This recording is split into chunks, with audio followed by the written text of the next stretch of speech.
Item number 3.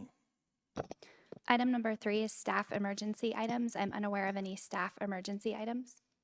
All right, and item number 4. Item number 4 is consent to appoint deputy district attorneys. 4A, appointment of Chelsea Hayes, Joseph Welsh, Brian Hoffman, Christina Temer-Bolativ, Andrew Bevacqua, Michael Allen, district attorney. Good morning. Good morning, Commissioners. Thank you for having us over here on this chilly winter day. I bring to you 4 out of the 5 that are scheduled to be here today, and I know that a couple of the commissioners actually attended swearing in, and also County Administrator Brett Waters for a historic class of new attorneys that we swore in fairly recently. We had all 15 of them pass the bar exam. Because of scheduling, we can't bring all 15 of them over here. Otherwise, we'd leave courthouses, or courtrooms rather, unstaffed. So we're bringing 5 at a time. This is the first 5 of that group. So we have with us today Chelsea Hayes. She moved from Springfield, Virginia. She interned for the Bexar County District Attorney's Office in San Antonio, Texas. Graduated with a BA in History with honors in 2016 from Charlestown, West Virginia. And then she went on to get her JD from Sandra Day O'Connor College of Law at Arizona State University. Joe Welsh is out sick today, actually, but he comes to us from Benicia, California. He worked as a law clerk in San Diego and interned with our office in 2021. He graduated with a BA in History of the Middle East from the University of California, and then got his JD from the University of San Diego College of Law, School of Law. Brian Hoffman moved to Colorado Springs from Oceanside, New York. He worked as a part-time law assistant and student attorney for the Nassau County District Attorney's Office. He also interned for the Suffolk County DA's office in New York. He got his BA in philosophy and history of math and science, is that right? Yeah. What, like 1 + 1, like where that originates from? Pretty much. Yeah. From St. John's College in Santa Fe, New Mexico in 2019, and then he got his JD from St. John's University School of Law in Queens, New York. And then Christina T. Is what I say because I can't pronounce her last name, but I'm going to give it a try. Temer-Bolativ. Am I close? No? You want to say it? Temer-Bolativ? Temer-Bolativ, sorry. You confused me with my own name. Christina was a human resources manager in the United States Air Force for 8 years and worked at multiple Air Force bases. She interned for the Arizona Attorney General's office in Arizona, as well as the Denver DA's office and Colorado Attorney General's office. She received her BA in International Security and Intelligence Studies from Bellevue University in Nebraska, and then later received her JD from Sandra Day O'Connor College of Law at Arizona State University. And then Andrew Bevacqua, did I pronounce that one correct, Andrew? Andrew moved to Colorado Springs from Vermont. He graduated with a Bachelor of Science in Environmental Science from University of North Carolina, Wilmington, and then got his JD from Vermont Law School. He's worked for FEMA as an environmental specialist in South Carolina and has worked as a deputy state's attorney for the Bennington County State's Attorney's Office in Vermont. Commissioners, this is, like I said, a third of the historic class that we hired this fall. All 5 of these, including Joe Welsh, who's not here with us because of a cold, are doing fantastic work for the DA's office. They're excited to serve the citizens of the 4th Judicial District, and they've really hit the ground running, each of them in their own way, and they've been great additions to this office. I would ask the commissioners to approve appointment of all 5 of these deputy DAs. Great, outstanding. Would any of them wish to say a few words? Oh, come on. Oh, they're attorneys. They're So attorneys. I do brought- believe you're not shy. I brought your resumes. Just that it's an honor to be here, and thank you, for this opportunity. I'm coming from New York. I've only been living here a few months, but already it's been, a great experience, and I'm proud to be serving this community. And what is your name? Brian Hoffman. Great. Anybody else? All right. I got a comment. Well, yeah, go ahead, So Commissioner. who went to Vermont school? I think my friend Carissa Smith graduated from there, but I think you guys were pretty much remote the last 2 years. So I don't know if you actually got to meet her, but she just passed her bar working for one of the local companies. So, okay. Well, congratulations to everybody. And I still have comments.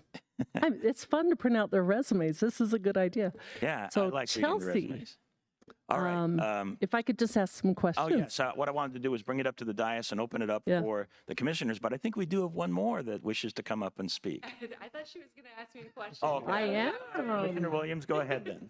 Yeah, I've noticed they were kind of shy to come up and talk, even though they have to stand in front of judges all the time.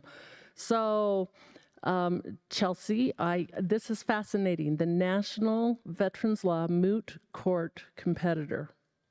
Just fascinating. And we have such a great big veterans population here. Thank you. Yes, it was a really big opportunity for me to do at my law school. We had a blast doing it. My partner was actually in DC at the time, and he is actually an Air Force JAG now. So we had a great time doing it. It was awesome. Yep. And Joe gets to be excused because of his illness. Let's see. Brian, a philosophy and history of math and science, double major, and minors in classic and comparative literature. I will tell you, the only test I ever failed in college was logic. But I did get an A in the class at the end. So, but yeah, welcome. We're excited to have you. Thank you so much. And Christina, I looked through yours. Hot yoga is kind of an interesting hobby. I've never heard of that. And experimenting with Russian cuisine. So what is the origin of your last name? It's Russian. My husband's Russian. Okay, so I have a friend, his last name is Zaprzalka. And he just kind of learned, everybody just calls him Zap. Zap. Uh-huh. I think that sounds better. Yeah, but Easier. I think we can get yours.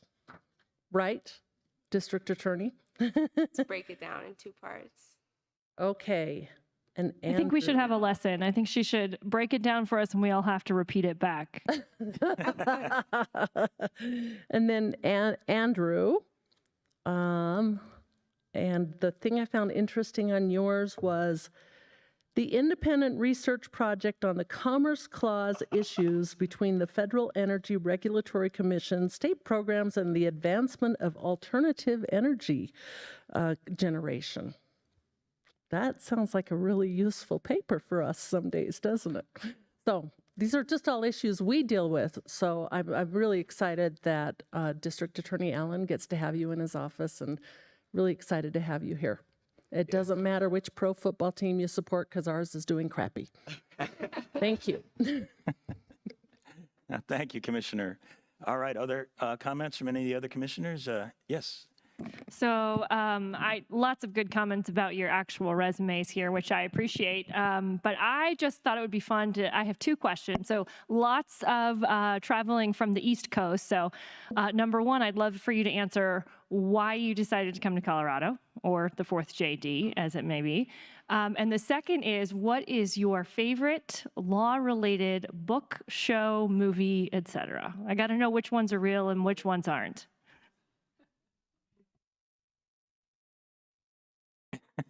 Come on up. I moved here from Vermont so I could have more of a life outside of work, and I, of course, still wanted to pursue being a prosecutor. I think that the quality of life here in Colorado Springs, or El Paso County as a whole, is quite high, and I think that's why so many people choose to move here.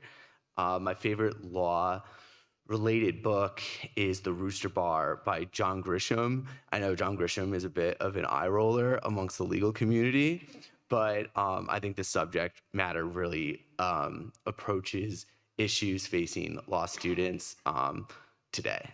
Thank you. I moved from to Colorado Springs because my husband is active duty Air Force.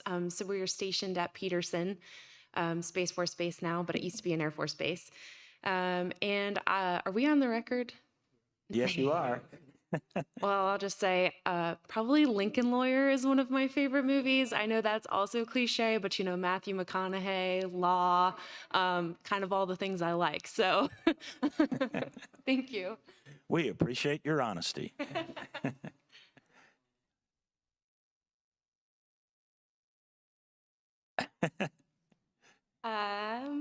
I'm really bad with favorites, but I moved to Colorado mostly because it's a beautiful state, mountains, and then my family is in Arizona, so I'm close, but not that close.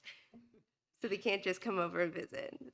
And I think I'm not really good with favorites. I end up liking a little bit too many things. But as like a fun show, not philosophical, I think the show Lie to Me was really cool. It's about micro expressions and using them in order to do investigations and then of course to prosecute people. So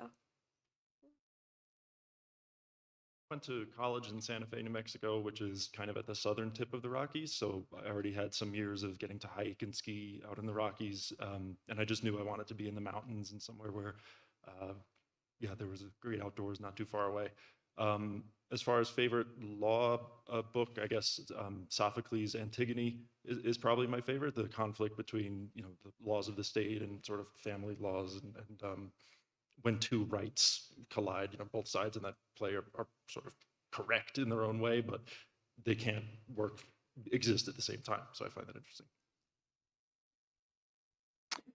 Great. Thank you. Those are great responses. Any other comments from the commissioners? Yes, Commissioner Williams. No one said She-Hulk. We were waiting for that. Sorry. Well, I was waiting for Law and Order or, some of the like typical ones, but no, I appreciate that. Those are great answers. Fun to listen to. well, I grew up in the days of Magnum PI, so I don't know if that, helps or not. I do see a lot of things here. I think I know why you all have moved here, because if you look at all of your interests, right? Fly fishing, skiing, hiking, let's see. There's also snowboarding, running marathons, cycling. This is a state for all of that. So you're here because, you got a job, all that is good, but you're here because of the Colorado lifestyle, I think. And some of you were here already, and the rest of you came from other places. I saw some interesting things in all of the resumes, and I do appreciate you're all coming here to work in the district attorney's office. I see trial attorney work, which is great. I see energy law, which I find interesting. We certainly have those challenges. I appreciate I think it's Brian working in the Nassau County Supreme Court internship program. And, I came from New Jersey originally, so I know that some of you have an East Coast connection. I appreciate all of that. So we've got some Supreme Court internship stuff. Let's see, Christina, and let me see if I can pronounce your name correctly. I'm going to take the shot here. You ready? Christina Timur-Bolatov. What's that? Temir Balatov. Okay. I did it the Russian way, at least I think I did. I have no idea if I said it right or wrong, but apparently I'm being corrected, so I said it wrong. Okay. But, you have Attorney General's office expertise, and that includes both, if I read right, the Denver District Attorney and the Colorado Attorney General's office. So you've got some expertise here in Colorado, which is great. And I appreciate actually this other thing, a Department of Defense qualified victims advocate. As a former commander of organizations in the Air Force, I know exactly what those victim advocates did. And those are some great tasks and jobs helping to protect people from challenges in their lives or somebody abusing them in some way. So I appreciate that you worked in that arena. I see administrative law clerk, and I see other kinds of capabilities. I see Andrew, Vermont Police Academy. Yeah, so we've got not just the legal side of this, the prosecution side, but also the law enforcement side and some of your background. So you all have a great background. I would just love to welcome you here to El Paso County, and we do have some business to attend to, so I will entertain a motion. I move approval of the appointment of our deputy district attorneys. Second. All right, that has been moved and seconded. Let's proceed with that vote. Commissioner Williams. Aye. Commissioner Geithner. Aye. Commissioner Gonzalez. Aye. Commissioner Bremer. Aye. And the chair votes aye. It was a squeaker, but you all passed 5-0. So congratulations and thank you for being part of the district attorney's team here in El Paso County. Thank you. Thank you, commissioners. You are welcome. All right, let us move on to item number 5. Item number 5 is changes, postponements, notice of the next meeting. There is a request to consider item numbers 6D and 6N under the called up consent calendar, which is item number 11. And the notice of next meeting, our next meeting will be today at 1:00 p.m. for land use. All right, very good. And let me just make sure I heard that correctly. Was that 6B and 6N? Sorry, 6D as in dog. 6D. Thank you very much. Okay, very good. All right. Those are the changes. Do we need we just need, when we vote on the consent calendar, we just vote on everything other than those 2 items. Okay, very good. All right. Let's move on then to item number 6. Item number 6 is the consent calendar consisting of item numbers 6A1 through 6S4 and excluding item numbers 6D and 6N to be considered under item number 11. All right, very good. Other than 6D and 6N, is there anybody in the audience or any member of the public that wishes to comment on any of the other items? And I'll just check if there's anybody online. Okay. Seeing none coming forward, let's bring this down to the dais. Are there any questions or comments from any of the commissioners regarding the consent calendar? All right, seeing none there as well, I'll entertain a motion. I move approval of items 6A through 6C and 6E through 6M as in Mary and 6O through 6S4. Second. All right, that's been moved and seconded. And since there were no questions, let's go ahead and proceed with the vote. Commissioner Williams. Aye. Commissioner Geithner. Aye. Commissioner Gonzalez. Aye. Commissioner Bremer. Aye. And the chair votes aye. That passes 5-0. Let us move now to item number 7. Item number 7 is comments by elected officials and commissioner liaison reports. All right, Commissioner Williams. Oh, actually, just a second. Do we still have the district attorney here? Would you like to make some additional comments before we bring it up to the dais?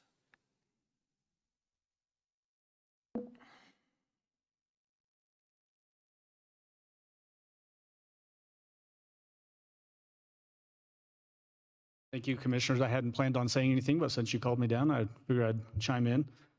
I just want to comment on what I foresee to be a pretty challenging legislative session coming up based on the election results from last week. I was really hoping that we would get at least some balance so that things could be a little more thoughtful as far as criminal justice reform that's going to be coming out of the legislature. My thoughts are that it's probably going to be even more reform-minded than typical.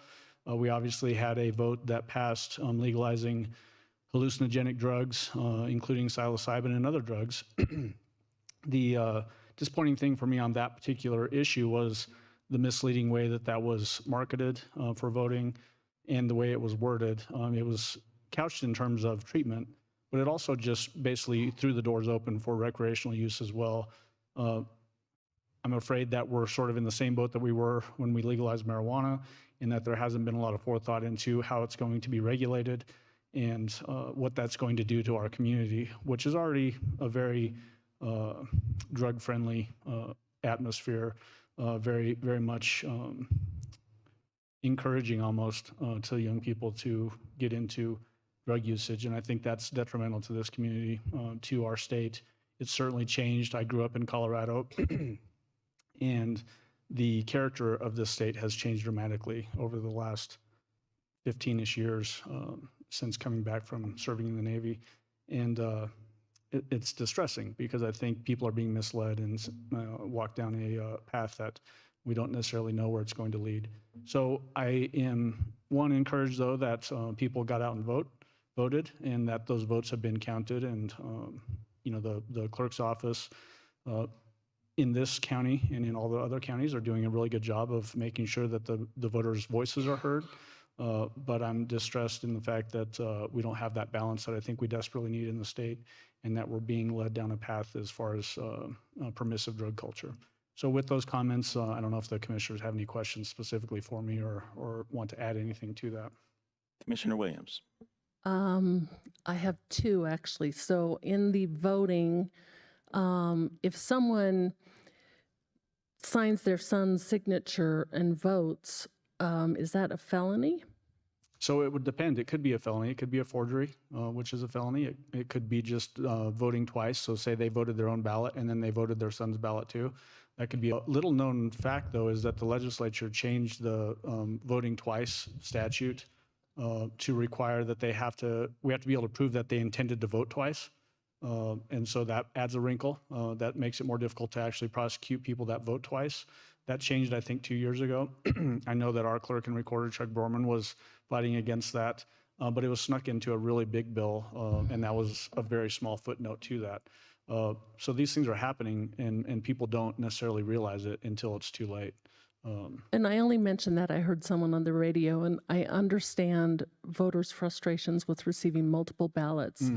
And she would say she requested the clerk and recorder remove her son from the voter rolls because he had since moved out of state. But there are very specific requirements to have those removed from the voter rolls, and they have to be followed.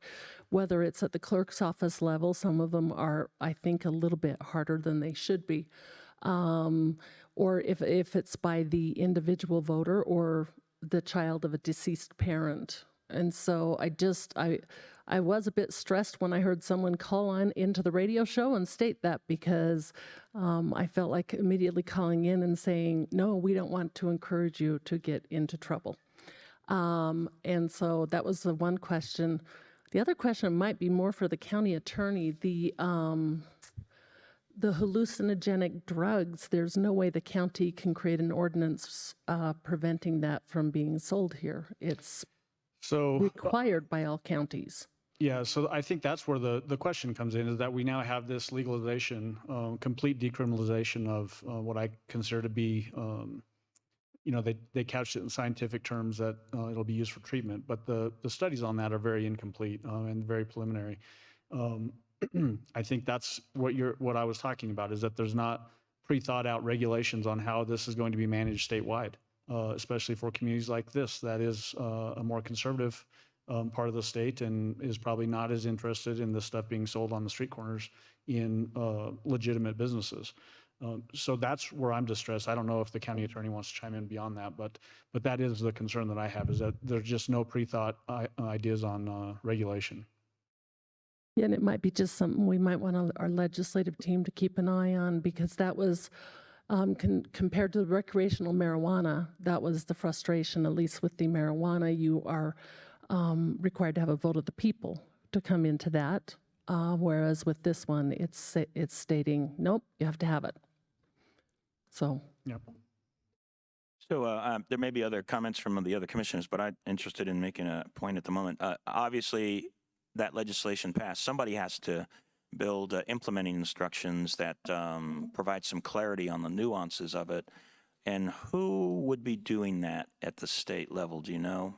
I don't know. Okay. No. Because I do sit on the State Board of Health, if it happens to end up being there in CDPHE, I don't know if it would or not, but if it does, I'd be very interested in determining if that's true. I can inquire as well, and then it seems to me like I think we would want to be engaged in the implementing instructions process and provide inputs to that. So that might be helpful, because I certainly have seen, and others, all of us have seen, bad design of implementing instruction that doesn't actually add clarity, but actually adds confusion.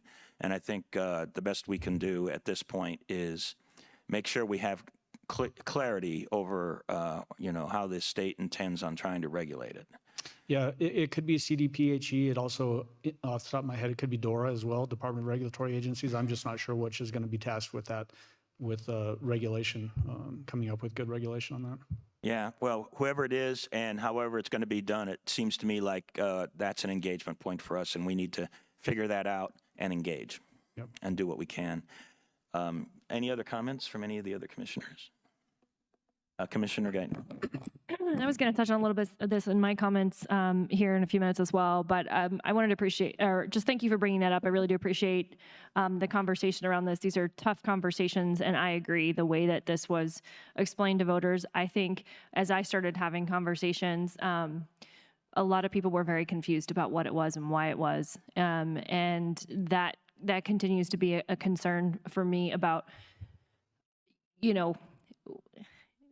trust is at an all-time low, and yet we continue to be so political. And we talk about things like following science, but as we see in these election times, there's a lot of just information that is not, we talk about treatments, but we know there are no approved treatments with these kind of elements. And so it does continue to concern me as well. I think the outcome of the marijuana initiative in Colorado Springs is a good indicator to me that we kind of maybe know that, hey, we thought that marijuana was harmless, or at least many people felt like it was harmless. And maybe we are actually starting to learn a little more as we take a step back. And voters are starting to understand that and make different choices, which is encouraging that they are seeing that information. I think we may end up having some regrets down the road on this for the same reason that we just didn't know enough to pass it. And it was written away that that people didn't really completely understand what it is that we are bringing into our state. I also have talked to a lot of moms who are really concerned. They're concerned about their kids. They're concerned about their kids growing up in a state where this is being normalized, and they're worried about how that's going to affect people going forward. I think there's an irony in the fact that was marketed on this idea of improving mental health when we have seen that we have not had any improvements in mental health as we have legalized more drugs in Colorado. We're actually going the opposite way. And so somehow we need to be able to connect those trends through data and help people see the reality of those situations. And I am seeing some of it. I heard during those marijuana discussions, I heard more and more people across the aisle, this is a bipartisan issue, go, hey, there's actually things that are happening to our kids. There are these psychotic episodes. The state of Colorado recognizes that there are psychotic episodes that are happening because of this. Well, you don't want to treat mental health issues with something that's going to cause psychotic episodes. It's not really a net gain. So anyway, I just appreciate your work on that and bringing that forward. And hopefully we can continue to work together to educate our community. If I could just comment on Yes, that. please. So actually, last week at the State of the Region, and by the way, Chairman Vanderwerf, great job on your speech with that. After the conclusion of that event, I had an opportunity to meet a lady from up in Adams County.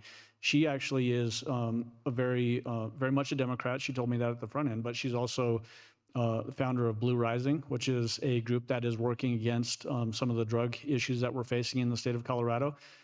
She purposely came over to talk to me about her efforts and was thankful for the testimony that myself and DA John Kellner up in the 18th gave on the fentanyl issue, and wanting to work further into the future as we get into this next legislative session to come up with some good regulation on the hallucinogenic drugs that are being legalized, and then also to add some strengthening measures to the fentanyl bill. So this is not a partisan issue. In fact, this is very bipartisan. Everybody cares about public safety.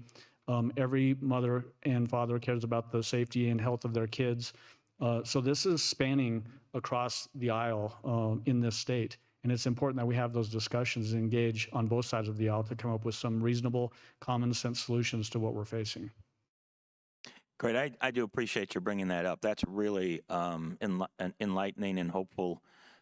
We've got to do, I think, a lot more about community action, right? As I mentioned in the speech, as these things get legislated in Denver, one of the ways to oppose that is just to make sure the community knows the dangers of these drugs and just, I don't know what it is, redouble our efforts to keep it out of our schools and really think twice before you participate in this kind of thing as well. Because just as sure as you and I know, and everybody on this board knows, and many people know, marijuana is a hallucinogenic. These mushrooms are hallucinogenics. And what that means is you see things that aren't there and you don't see things that are. And that makes it dangerous when you're operating a vehicle, walking down a sidewalk. You just won't see what the environment actually has around you, and you're increasing your risk and really harming others. So I think this is another great opportunity for us to work together and see what we can do to minimize the risk and challenges that we have in our community as a result of this legislation. Thank you. All right, thank you. All right, thank you very much. All right, now I'll bring it up to the dais. Commissioner Williams. Good morning. It was an honor to speak on Saturday at the Northern El Paso County Homeowners Association. Commissioner Vanderwerf and I do that every year. And in November, it seems like just post-election, always. It's very enjoyable and lots of good questions from our residents up there. And even though we frequently, I think, give most of the same facts, I think that they enjoyed seeing the extra money this year. We've added into roads, and we highlighted the local roads up in that area that had been paved or were still yet to be paved. And then also we talked a little bit about the Pikes Peak Rural Transportation Authority and how those projects worked. I had the opportunity, may have been last week, the week before, to go to the opening of the Tri-Lakes community store that had been rehabilitated, and very proud to have that done. And last night was the opening of a Silver Key Senior Services in the Monument area. I was not able to make that one, but congratulations to our senior services in the Monument area. For years they've been looking for a solution, and that with Silver Key stepping in provides a very excellent solution for the needs of their senior community.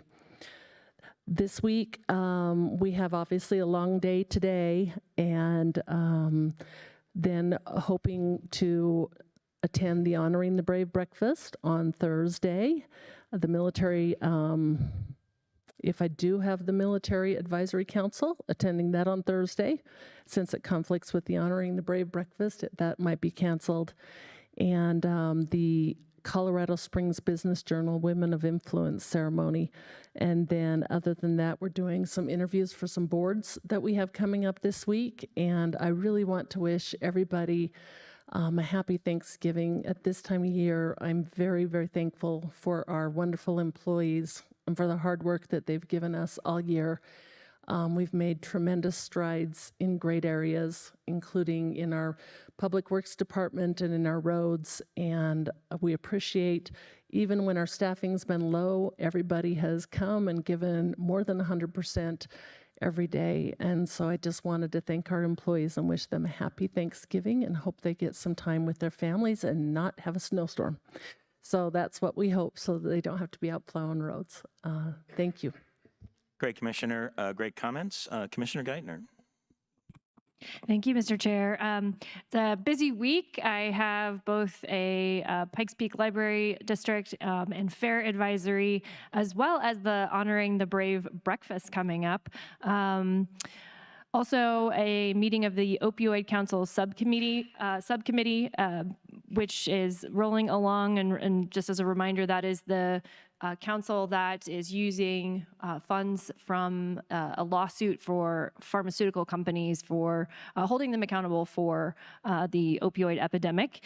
I also have ESA on Monday, and I want to just take a minute, and we touched on this, but a couple of things that we took positions on in the election, and that I'm glad to see we were able to influence was the no on marijuana in Colorado Springs. I think that was a really tremendous thing to see, that our community, from a bipartisan perspective, recognizes the dangers of what that brings to our community. As we were talking about all of these attorneys moving to our area and talking about why they're here, I'm also talking to people moving from Denver and saying, gosh, it's so nice down here in El Paso County. And there are reasons for that. And that's because we do things a little bit differently, and we need to continue to do those things differently if we want to have the kind of community that we have. It's getting tougher as the state pushes those things down on us, including this magic mushrooms initiative that we are not going to have control over here. But I was pleased to see that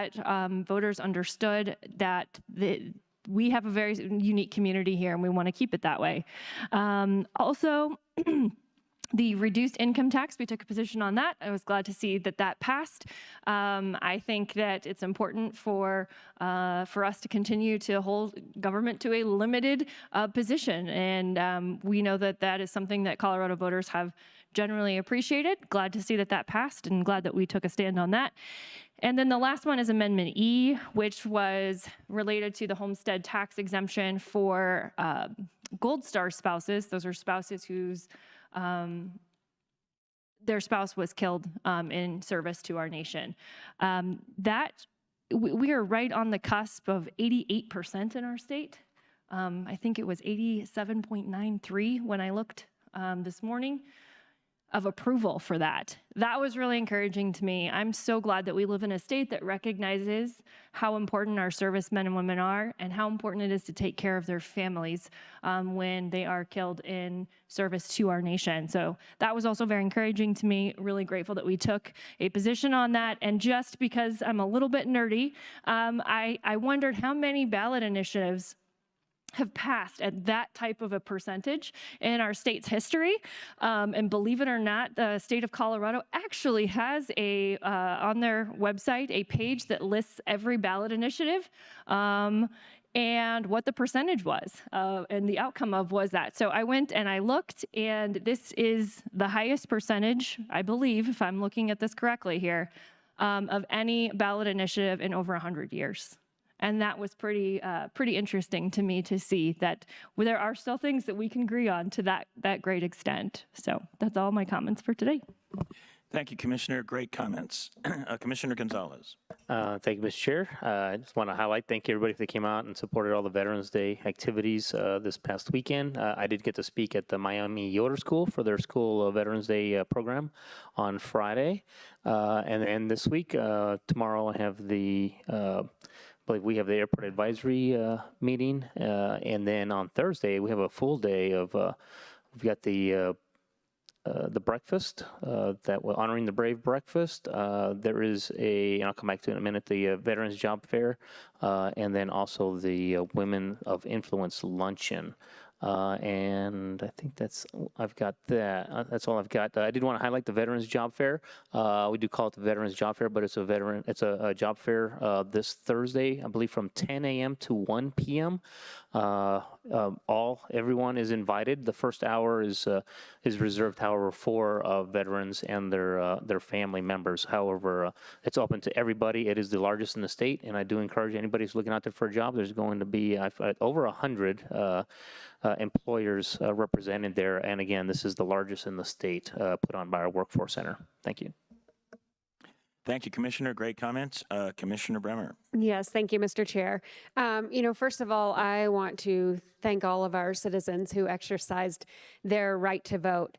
And I also wanted to thank the candidates who sought to serve our community, and particularly to our clerk, his staff, and the bipartisan team of election judges who worked right late into several evenings and then straight through a holiday as well, in order to ensure that that the citizens' votes were accurately honored, and I just appreciate the longer time frame that took. And of course, any election takes kind of sacrifice on anybody's part, and that was evident really from everyone who was involved, from the citizens who patiently waited in line to have their voice counted, to those working behind the counters to receive those in an accurate manner.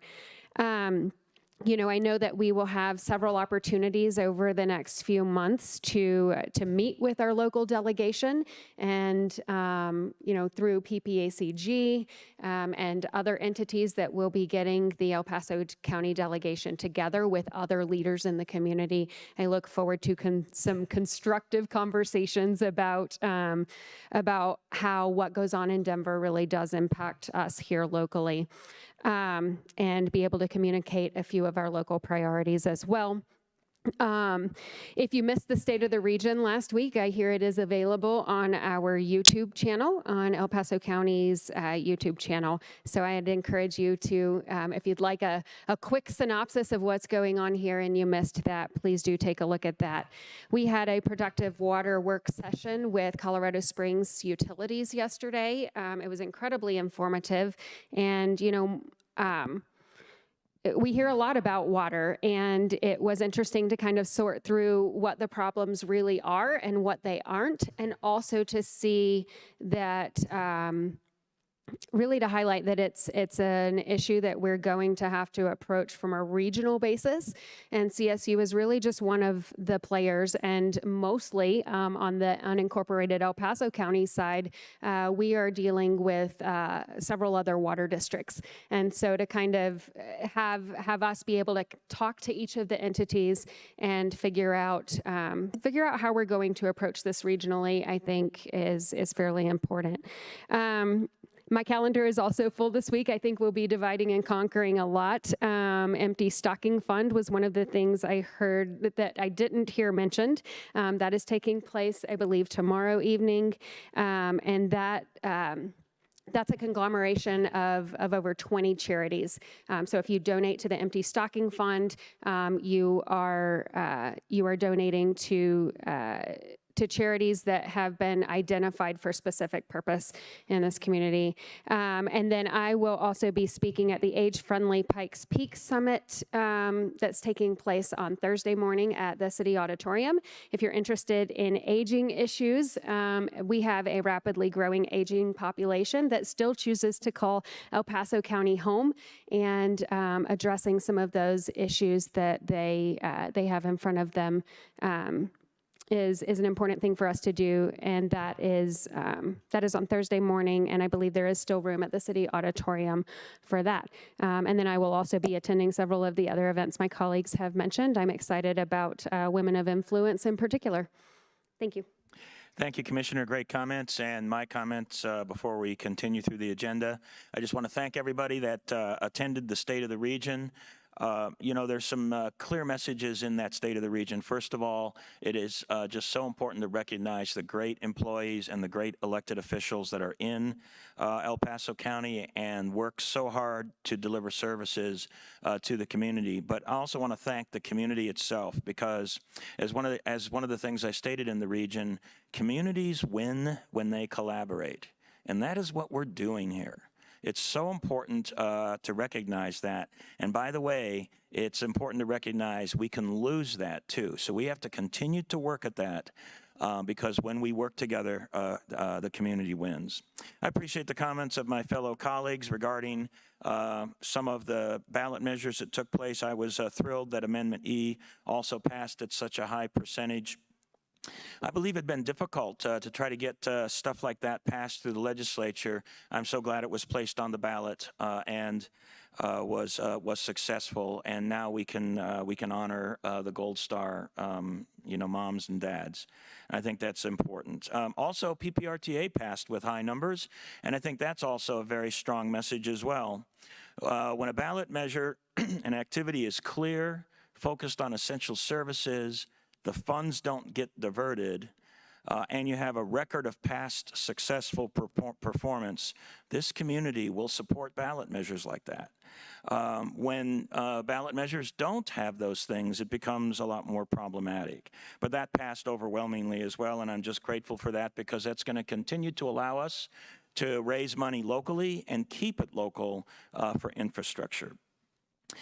To a broader comment about legislation coming from Denver, this board has continued to fight and will fight, I'm certain, through this legislative session to get the state legislators to stop sending us unfunded mandates, where they write a law or policy and then they ask for someone else, like the county, to pay the bill. They operate on a different funding scale than we do, and I can tell you, over the last 5 years as a county commissioner, if you were to add up all of the unfunded mandates that the state legislature had offered, it would be probably more than 50% of our entire general fund. So I don't know why they don't see that, but they just keep doing it. And the other one is when they continue to centralize control in the state.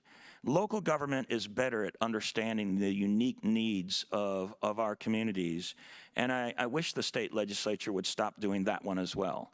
Local government is really, really good at working with local issues, and they should be acknowledging that, cherishing it, and supporting it, rather than centralizing control in Denver. I appreciate Commissioner Bremer's comments about thanking our clerk and recorder and the team there for running elections here this last week. Difficult job as always, but from what I've seen so far, it looks like we successfully got through that. And I'm just thrilled with that. I appreciate also the comments about the water session with CSU yesterday. We will do that periodically going forward because there is a lot of interrelationships with Colorado Springs Utilities and the county, and it's important for us to have a sense of kind of what their interests are and where they're going. Also yesterday, I had lunch with the mayor of Manitou Springs, and we had a long and lengthy discussion, a very helpful discussion with regard to homeless camps on the west side that are in the Manitou Springs area, some of which have been seriously adding to fire risk in that area, and it is a high-risk area in our community with regard to fire risk, and there have been fires started by some of the homeless camps that the Manitou Fire Department has had to put out, and there's risk there. So Manitou Springs and the El Paso County are working together to address some of the homeless camps there, which is important not only for the community and public safety, but also important for the people that live in the camps, but it's also important for reducing fire risk. I appreciate Commissioner Williams' comments about the NEPCO briefing we did on Saturday. That was, it's always fun every year to do that. There's a great team of people up there, and we gave our kind of, if you will, a mini State of the Region speech to the folks in NEPCO. Now, tomorrow I'll be, as I mentioned earlier, I'll be participating in the State Board of Health. That will be up in Denver, and then later tomorrow afternoon, the Airport Advisory Committee. I am also attending several nonprofit lunchtime and evening social events, including the Business Journal's Women of Influence luncheon, which I'm looking forward to, and I'm looking forward to all of the rest. And then my last comment is to wish everybody a great Thanksgiving, one of our fantastic traditional holidays in the U.S.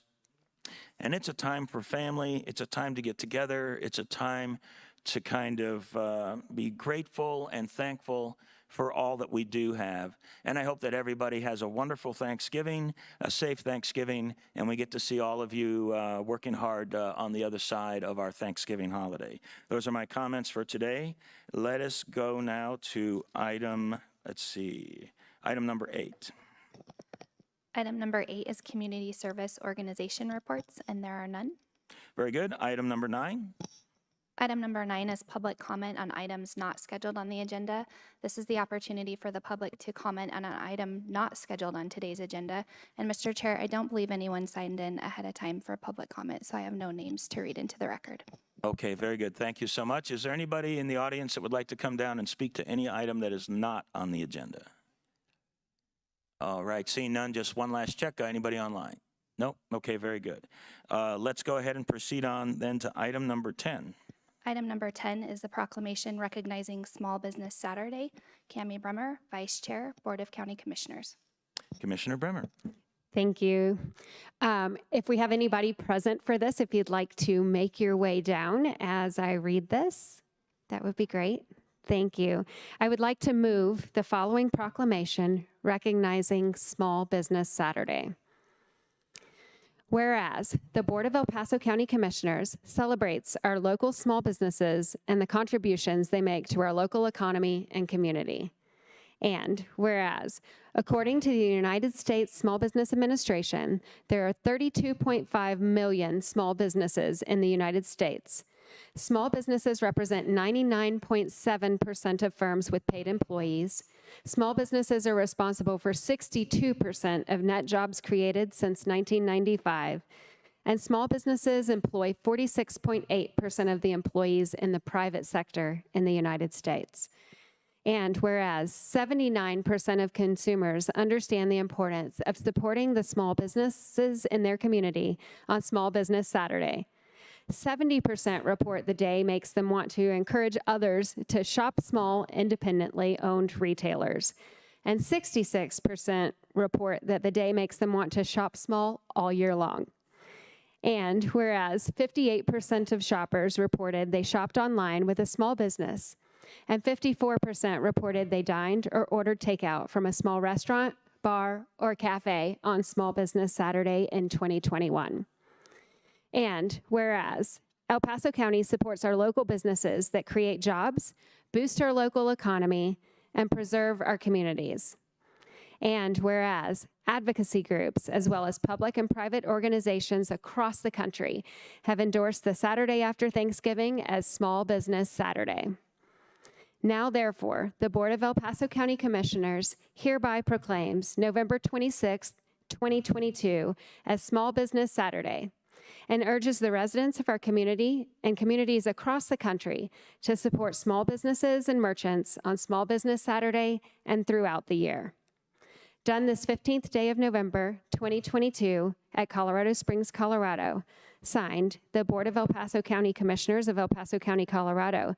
Stan Vanderwerf, Chair, Cami Bremer, Vice Chair, Lojinos Gonzalez Jr., Holly Williams, and Carrie Geithner, members, and attested to by Chuck Borman. Great, and I'll second. Oh, well, sorry, it looks like Commissioner Williams was No, supposed I to was just beat watching you. you. To it. That's fine. You can second. All right, I think we have some people that might wish to speak a little bit about Small Business Saturday. Fantastic. Thank you, Commissioners. Crystal Latier, Executive Director of Economic Development here at El Paso County, Colorado. As was already stated earlier, small businesses are a crucial part of our economic development ecosystem. They not only bring vibrancy and character to our community, but they financially support many residents and families in our great region. So we are happy today to hear some brief comments from the Pikes Peak SBDC, the Colorado Springs Chamber and EDC, and most importantly, 3 small businesses themselves. So I will turn it over to the Pikes Peak SBDC Program Manager Lauren Shakes to share a little bit about Small Business Saturday initiatives we have underway, as well as some points about some of our veteran-specific projects we're working on for the month of November. Super. Good morning. My name is Lauren Shakes. Thank you for having all of us here this morning.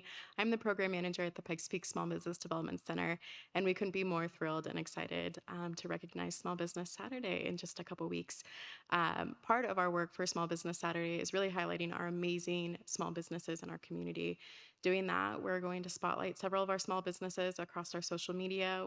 We've partnered with American Express for their Shop Local initiative, so we'll be handing out goods. We actually have a couple little swag items for all of you as well, in hopes that you will join us in shopping small and supporting our small businesses on Saturday the 26th. But our goal is to recognize our small businesses that continue to show up for our community and continue to show up and support our economy through the work that they do, through the people that they employ, and the businesses that they keep open for all of us to shop at. As Crystal mentioned, we also recognize our veteran community and our veteran small business owners as well. For Small Business Month, we have chosen to recognize our veterans for Veterans Day, and we had an overwhelming support of our small business veteran owners at our last startup day. So really encouraging our veteran entrepreneurs to take that next step to transition out of their service and into small business ownership. It's the largest veteran class that we've had to date, and we're really excited to continue our work with all 5 of our military installations into the new year and continue to work with our veteran small business owners to give them the support that they need to build their businesses in our local economy. Great, thank you. Good morning. Thanks for having me this morning. I'm Danny Barger. I'm the Vice President of Marketing and Communications with the Colorado Springs Chamber and EDC. And we're really excited to celebrate the spirit of collaboration here. Just as discussed last week at State of the Region, we're working together towards tomorrow. So I'm happy to be here alongside the SBDC and small business owners. Small businesses are a powerful economic driver in our region.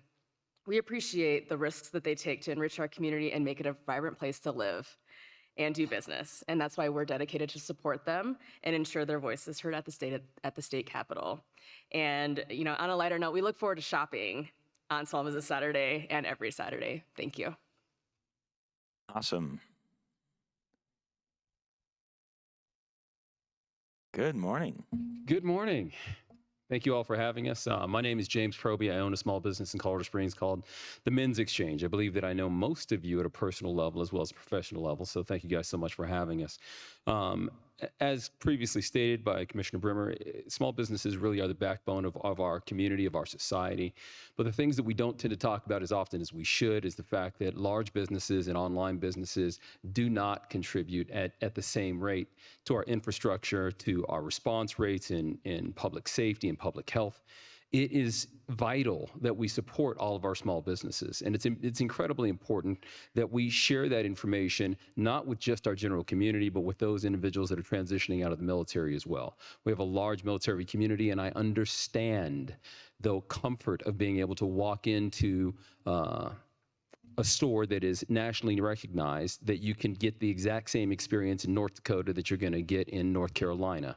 But it does not give you the local flavor or the touches that you're going to find in small businesses. Those are the spaces where we all get a chance to shine and show culture and community in a way that large businesses cannot. It is so essential to all of our economic vibrancy that we take the time to spend time in each of our local businesses and industry. My business happens to be a social impact business. That means we take care of our community at a predetermined rate by giving away part of our profits to ensure that individuals have better opportunities throughout our community.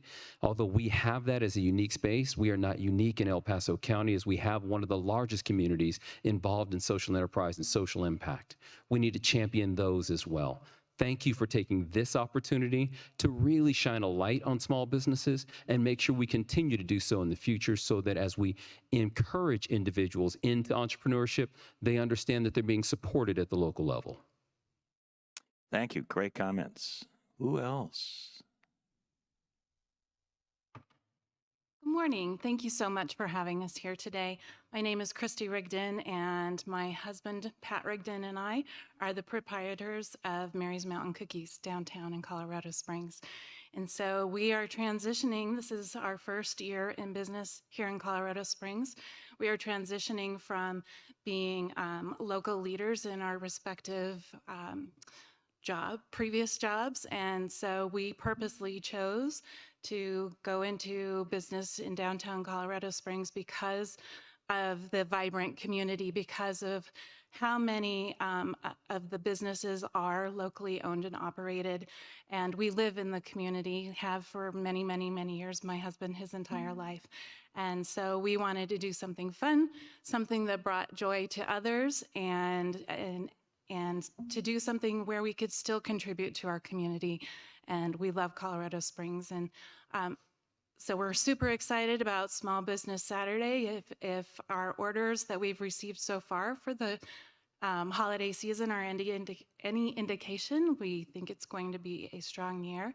And I really just want to tout the support that we have received from the business community. The Small Business Development Center was instrumental in us launching successfully, and that, along with Visit COS and Downtown Partnership and just all of our wonderful friends and family and visitors to Colorado Springs. So I brought you goodies too. So thank you so much for supporting Small Business Saturday and just all of our local businesses here in Colorado Springs in general. Thank you. Thank you. And how could cookies not bring joy to people? Right? I mean, Exactly. Yes. Thank you. yes, Commissioner. Well, I was going to say, technically, I think she has to provide them to the clerk, to the board. I'm just concerned they Yeah, might not and then get. the clerk They will might not get. distribute them They out might to not us. get. I'm just concerned Okay. they might not get distributed. We can do that. Thank you. Thank you. Morning, and I thank you as well as everyone else this morning for letting us be present here today. My name is Cindy Pulio. I'm the manager of Rocky Mountain Soap Market, downtown Colorado Springs. I've been part of the downtown community for about 5.5 years. The store itself has been downtown community for 8 years as of November 1st. Our owner was one of the very, very first pop-up programs as part of Downtown Partnership and has just grown and grown. We have the best downtown community, and Small Business Saturday every year has just been such an integral part of that community. We have SBDC that has just supported us, Downtown Partnership that supported us. We are locally owned, so we do have a majority of all of our products that are locally made here in town. We support a lot of local vendors in our store, so we've got the local community as far as that goes. But if it wasn't for Small Business Saturday and our downtown community, we just thrive because of that. We're grateful to our vendors. We're grateful to our community. We're grateful to our shoppers. Each year we continue to grow. We thrive ourselves on our customer service, and I would agree. I think that is an integral part and such a special part of small businesses is you get that above and beyond attention and customer service. So we thank you for that. Great, thank you. Anyone else, or is that it? Okay, very good. Okay, just stand by a little bit. I'll bring this up to the board here. And would the board like to make any comments with regard to this proclamation? Commissioner Gonzalez. Thank you, Mr. Chair. I'll start off. Thank you for all the great things that you do. Our community desperately needs small business. Everybody does know that is the backbone of our community. I know Mr. Proby, all the great things he's done for our community as well. And I know just all the effort and strength of our downtown leaders, small businesses, and our community, those that help in partnerships like the Chamber, the SBDC, and our own Economic Development Department. I think it's one of the reasons this board was so supportive during the state's shutdowns with COVID. We needed to make sure that our community survived and rebounded and recovered. And this group of the small businesses were very resilient and recovered, I think, strongly. And I think hopefully we're going to see that through the rest of this year. And I was very proud. I know the Economic Development and this board with the ARPA funds and CARES Act funds, we wanted to make sure that we helped our small businesses. And I'm very proud of the effort, the collaborative effort in the recovery that we did see in Colorado Springs and El Paso County. Thank you. Great, thank you. Commissioner Williams. Yes, thank you for being the backbone of our community. I think that is a great statement to make. I know that many of our staff have found the cookie shop, so you're in a great location. And also, we just enjoy all that you bring to our community. I was going to say probably my two favorite small businesses lately. I enjoy Petrie's, which is up in Briargate. We trade a lot of the puzzles we do in there. And it's a bring one in and get one free, essentially. It has a game store too attached to it. We also enjoy, well, anytime I'm in Monument, I almost always stop by Lolly's Ice Cream, which is pretty rich ice cream. So, and it's amazing how a cold day brings out your desire for ice cream. So, but thank you very much for all you do for the downtown community. And I look forward to coming and shopping. Although I think my presents that I want are all large this year. I don't think they'll fit in the bag. I'll have to look for some small presents. Thank you, Commissioner. Great comments. Commissioner Geithner, yes, please. Thank you, Mr. Chair. Just want to say thank you to each of you for being here today. As a former small business owner myself, this is something that's really exciting to me. I've participated in the past in promoting this, and it's great to see that our businesses are thriving and great in downtown Colorado Springs, but I would be remiss if I did not mention we also have a lot of businesses in El Paso County that are not in Colorado Springs at all, or even downtown specifically. We have a lot of very wonderful small businesses out in my district, and they are often off the beaten track, but I encourage people to look out for those too. There's some really, really special and unique things out there. I also think that it's important to recognize that the success of small businesses is completely related to the system that we have of free enterprise and how important that is for us to continue to just continue to fight for in our state and in our nation.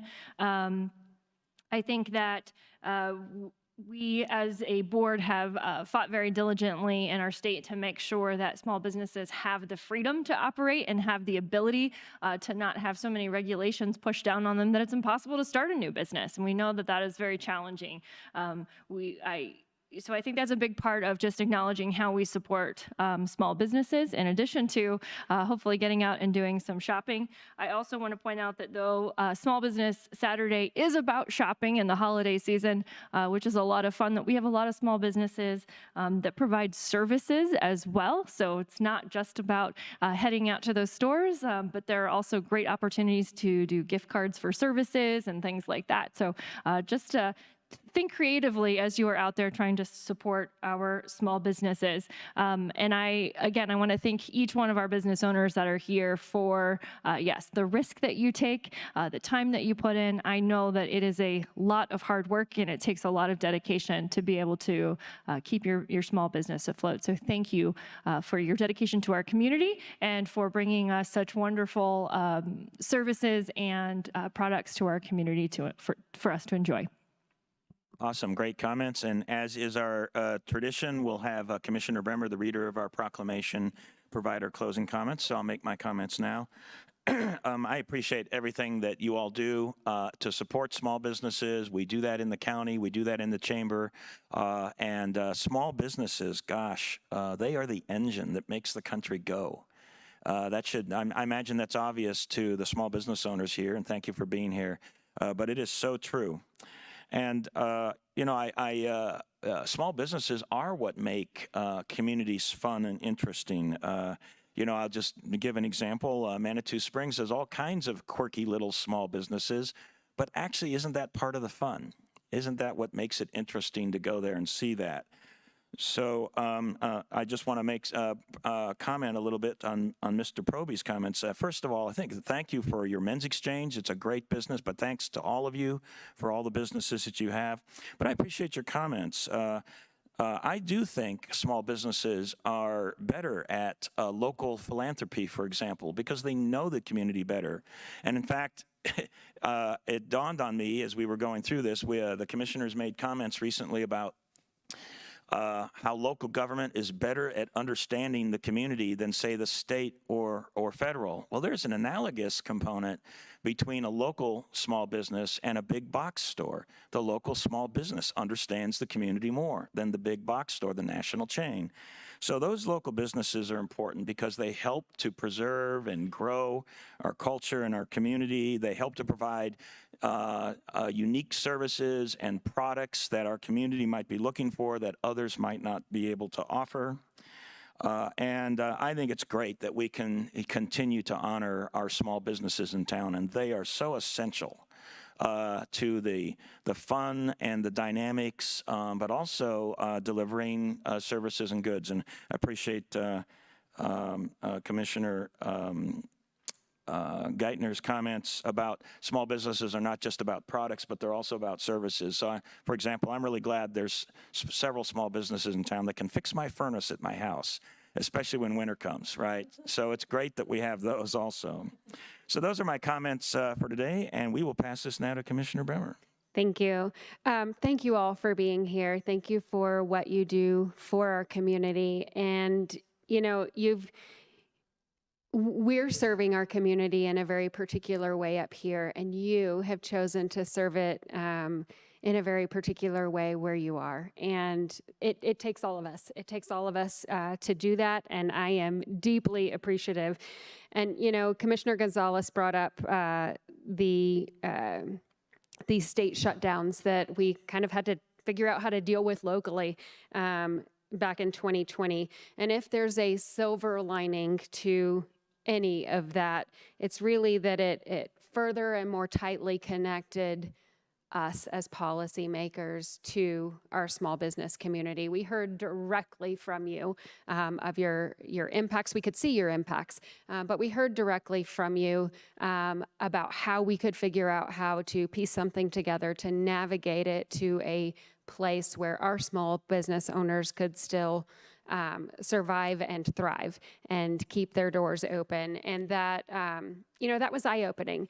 I had not planned on sharing this, but I have one of my dearest and best friends opened a coffee shop in town, Wayfinder Coffee Co., and it is not in downtown. It's kind of off the beaten path, but I have watched her, pour her life and so much sacrificing of holidays and weekends and money and wondering how she's going to make the next thing. But she believes so strongly in contributing to, as you said, the culture of this community and to building something that she saw her business could provide that wasn't provided in that area. And I'm so proud of her for that. But she's one of so many. She's one of so many. And I just happen to have had kind of a front row seat to watching the inside details of that one. But it's a common story with all of you and with several other hundreds and thousands of small business owners who exist in our region. So thank you. Thank you for the sacrifices that your families are making for you to serve the community, again, in a way that uniquely only you can, and you've found that niche, and I couldn't be prouder of you for that. You know, it's a real team effort, and I'm just excited that we do these proclamations in order to highlight great things, great people, and to bring awareness. And hopefully this will bring some great awareness and people coming into your storefronts and into service-based businesses throughout the month as they consider how we can be thankful for the people and the environment that we've created right here, that you all have created. So thank you very much for being here. And with that, I think we're ready for a vote. Okay, very good. Well, let's go ahead and proceed with that vote. And this is for this proclamation recognizing Small Business Saturday. And let's proceed. Commissioner Williams. Aye. Commissioner Geithner. Aye. Commissioner Gonzalez. Aye. Commissioner Bremer. Aye. And the chair votes aye, and that passes 5-0 as well. I imagine you all would like a photograph, so let's take a brief recess and do that. And thanks again, everybody, for all that you do in small business.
right, let's go ahead and reconvene. And we have completed number 10. Let's move to item 11. Item number 11 is the called up consent calendar consisting of items 6D and 6N. 6D is the request for approval of 2023 Regional Building Department budget. Roger Lovell, Building Official, Regional Building Department, and Nikki Simmons, Chief Financial Officer. All right, let's get started on that one. Good morning, Roger Lovell, Regional Building Official. I'd be happy to do a brief presentation or answer any questions that you might have. So I don't know who called this up, but whoever did, what would their interest be? Mr. Chair, I Yes. believe that it was called up because Roger had a presentation that wasn't attached in the backup, and so I believe you're going to provide that to the board, if I'm Great. correct. Yeah, I would enjoy seeing the presentation. Absolutely. Was the PowerPoint not included?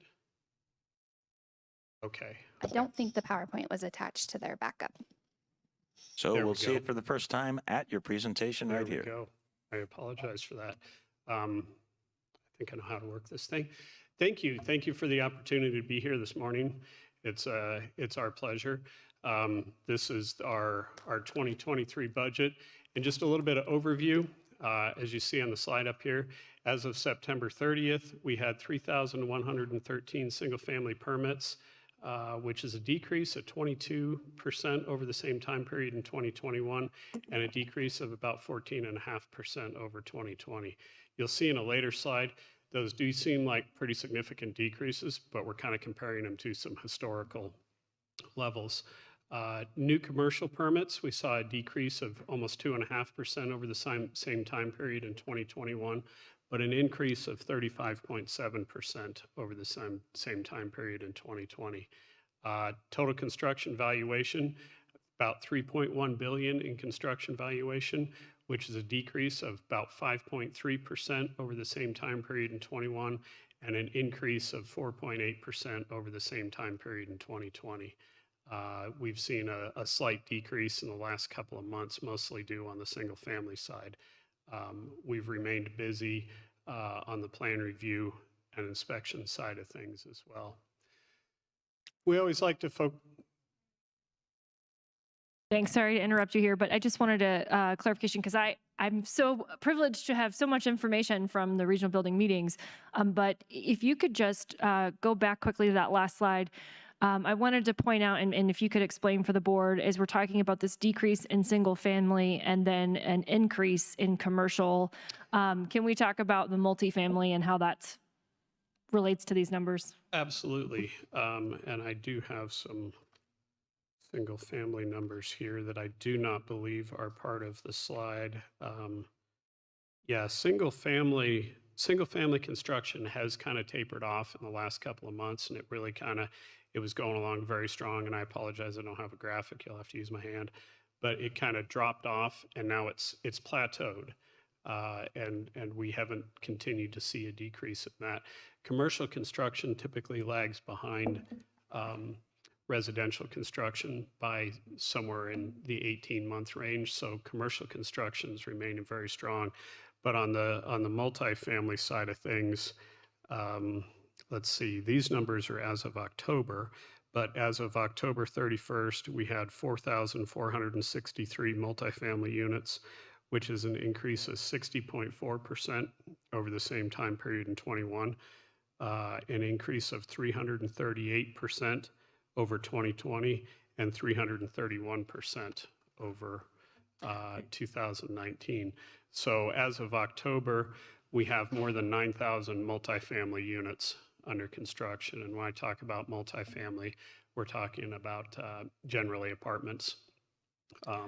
And the smaller apartment buildings all the way up to the really big ones. So. Those are intriguing numbers, and Commissioner, you wanted to provide some more comments. Yeah, I just wanted to provide some context and why I wanted Roger to talk about that, because it'd be easy to see the single family number and go, hey, we're in a housing crisis and we're seeing less things being built. But when you add in that huge increase in multifamily, it gives you a little bit better of a picture. And I think it's indicative of several things. One being it's easier for people to get into smaller apartments these days than it is to pay for a single family home, especially with interest rates we've seen going up. But so I think the demand is different in the community, but also those multifamily are I'm going to say this carefully, the more affordable housing options for many people. So I just wanted to kind of point that out in the picture because I think it's relevant to a lot of the conversations we have around what the housing realities are here. Yeah, so sorry to interrupt you there, Roger. No, Commissioner, I appreciate actually that you brought it up because, I mean, just on numbers, the multifamily permits are larger than the single family permits. And that just looks like, I didn't realize that was happening. That looks like a market response to the cost of housing. And they were responding to that. That's what it looks like to me. Thank you, Chair and Commissioner. I do believe it is a response, and it has been over the last several years to the cost of housing. And generally speaking, the multifamily units are a little bit more affordable.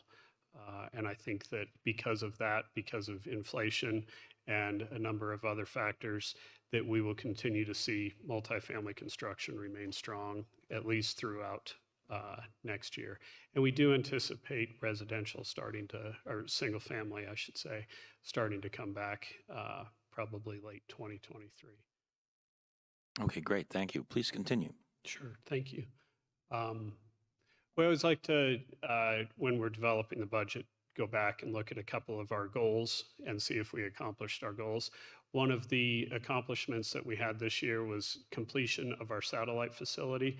Our satellite facility is located on the north end of Colorado Springs. It's about 15,000 square feet. It offers full department services up there. It's 100% open and operational. Right now, we have 32 inspectors that start their day out of that facility. When they start their day out of that facility, it saves them about 35 to 40 minutes a day just getting up to that location, which equates to about 17 and a half hours or more a day of time that they can spend on inspections. So there's a great deal of efficiency coming out of that office. We've talked about code development. We've talked about affordability and logical code requirements. We've been working throughout the last 2 years, almost 3 years, on review of the 2021 international codes. Just last week, we completed our final work session with our Board of Review. And I'm pleased to say that I think the code that we've developed is a very logical code. It's a transitional step towards some of the requirements that we will have coming down from the state of Colorado that have been touched on earlier about some of the unfunded mandates. So this code will help bridge that gap a little bit. And we anticipate final approval of that code through our Board of Review in December, at which point we will start communicating with each one of the jurisdictions that we serve to bring the code to the jurisdiction for approval. Technology enhancements, a big part of what we do is based on technology. Our big project was a GIS project. I'll show you some slides from that later in the presentation here.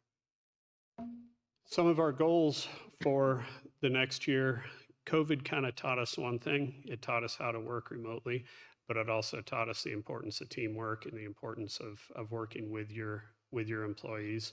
So in 2023, we're going to kind of refocus on what is our single largest resource, which is our staff.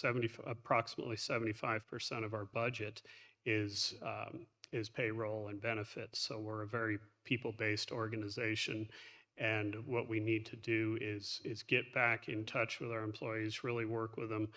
And it simply comes down to the happier an employee is, the happier or the better job that they do. So we're working on a newly enhanced performance and merit-based system, not just to include pay, but additional time off and really working on educational opportunities with our employees. And of course, we'll continue to work on the technology side of it. Technology is very important, not just to the department, but to the industry that uses us. Everything's going to the mobile-based application, and we look to evolve that in the future. This is Earlier, I touched on the decreases that we are seeing. The blue bars that you see here are the permit numbers. The green bars, I'm sorry, I got that backwards. The green bars are the permit numbers. The blue bars are the inspection trends. So when we compare back to 2021, 2020, and 2019, you can see that we've had pretty high numbers over the last 21 years. So we're not overly concerned about the trend that we're seeing in single family at this time. This is just our budget process. Our budget, we start off on our budget really pretty early in June. We take it before our advisory board as a work session item, followed by a final action item. We do the same with our building commission as a work session item, and then for a final approval. We have met with the City of Colorado Springs Budget Committee, and we're here today before the Board of County Commissioners with 2 hearings left with the city. This is a slide I'm always proud of. The department does and has maintained the lowest fees in the state of Colorado for single family. This is based on a home valuation of $300,000, which we probably need to update a little bit, but that number won't change the impact of this graphic here. As it excuse me, as it relates to commercial, we're second lowest in the state of Colorado, second only to Pueblo. But you can see that as a comparison across the state, we still have very low fees, which I think is a great benefit to the community, to the small businesses, and to people looking to move to the region. So a couple of highlights from the 2023 budget. We don't propose Just a second. Yes. If you might go back a chart. Absolutely. You may not have an answer to this, but what's up with Aurora there? One of the, I mean, that looks like an outlier. Specifically, yeah, that is very high. And I can't speak to any of these departments specifically, but what I can say is that Pikes Peak Regional Building Department is one of only 3 regional building departments in the state of Colorado. And what that there are a number of jurisdictions that use the building department to supplement the general fund. And that's one of the models back in 1966 that was set up in this manner to keep the fees low and maintain the fees in that manner. So specifically to Aurora, I can't speak to why that's so high, but that is a rather large number, especially in comparison to us. I should also note, I guess, the difference in colors there. The blue section is the building permit, the orange section is the plan review aspect of it. Our plan review fees are 28% of the permit fee, which is also the lowest in the state of Colorado. And we even beat Pueblo on the plan review fees. So Thank you.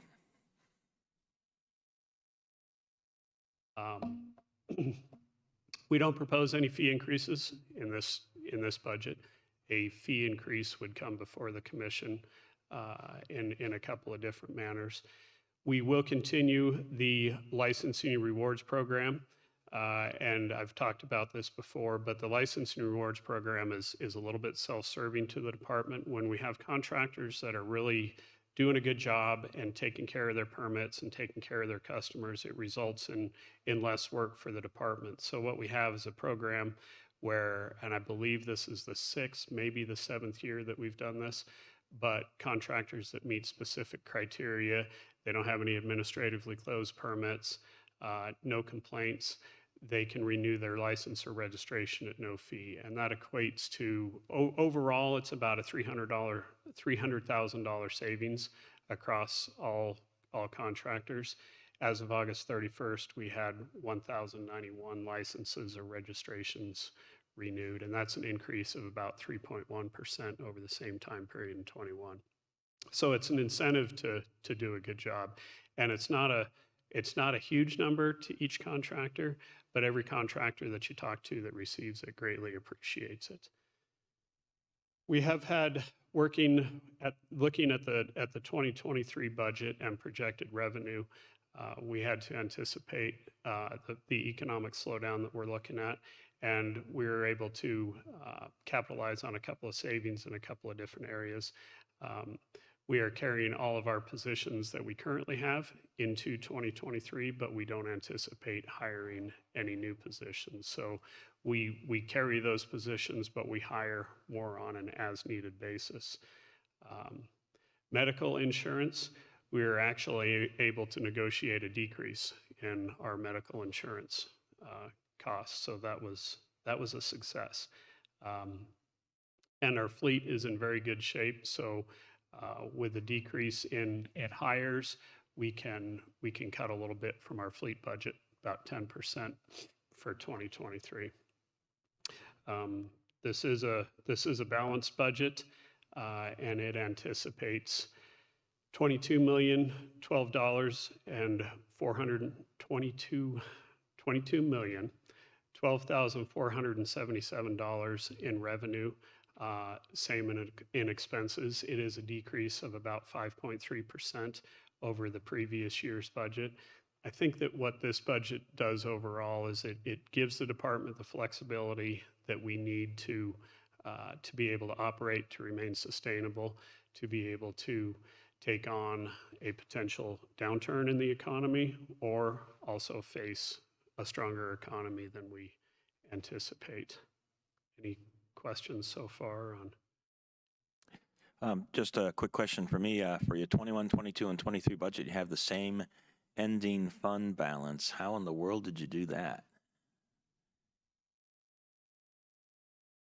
Aaron? I gotta look at that. Something might not be right on that slide. Hi. I didn't mean to put you on the spot. I just, No, it's okay. I just saw that. That's pretty unusual. So the fund balance for 2021 is the actual fund balance that we ended after our audit. The 22 ending fund balance is based on our budget, since we're still in the middle of 22. And then we also then roll that into 2023. So we're just basically carrying 21 actual and then projected based on the 22 budget, and then again, the 23 budget. So because the 22 budget isn't actually complete, you're just, Yeah, your that's plan, just- your plan was the And- same fund balance, Yes. but it's likely to be adjusted when 22 is over, Absolutely. concludes. Okay, got it. Thanks. And I need All right. to apologize because I was reading off the wrong line.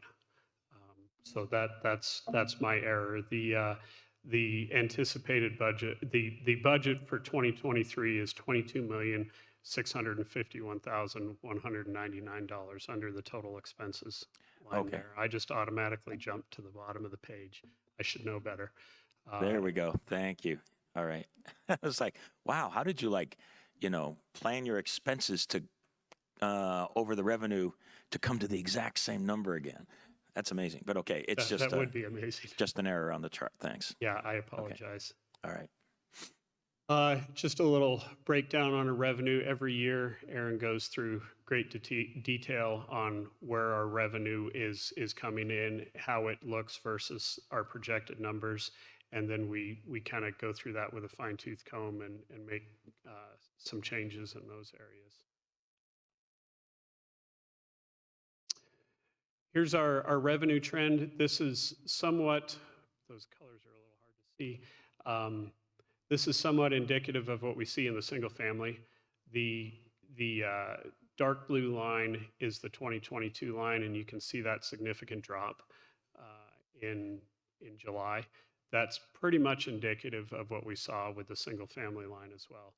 This chart can be influenced greatly by large projects. When we have a very substantial, the Air Force Academy's Visitor Center, that I believe that was permitted in June, and that's one of the reasons that we see that large bump there.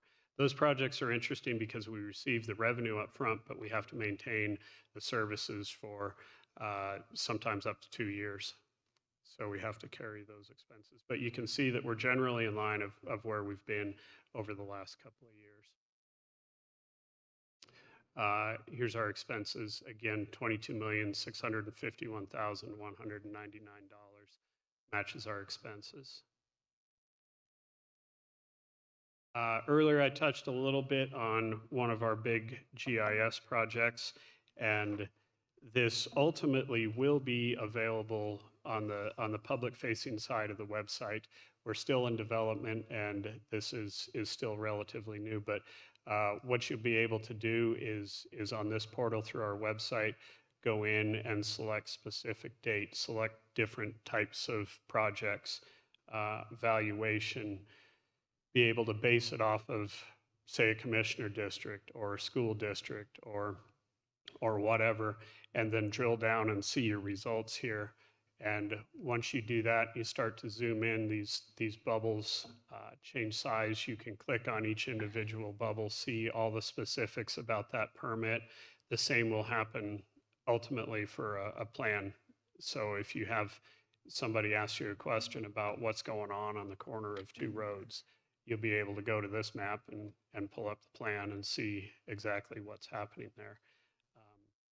Additionally, it will provide you the ability to save your search if it's the type of search that you want to check monthly or weekly or something like that.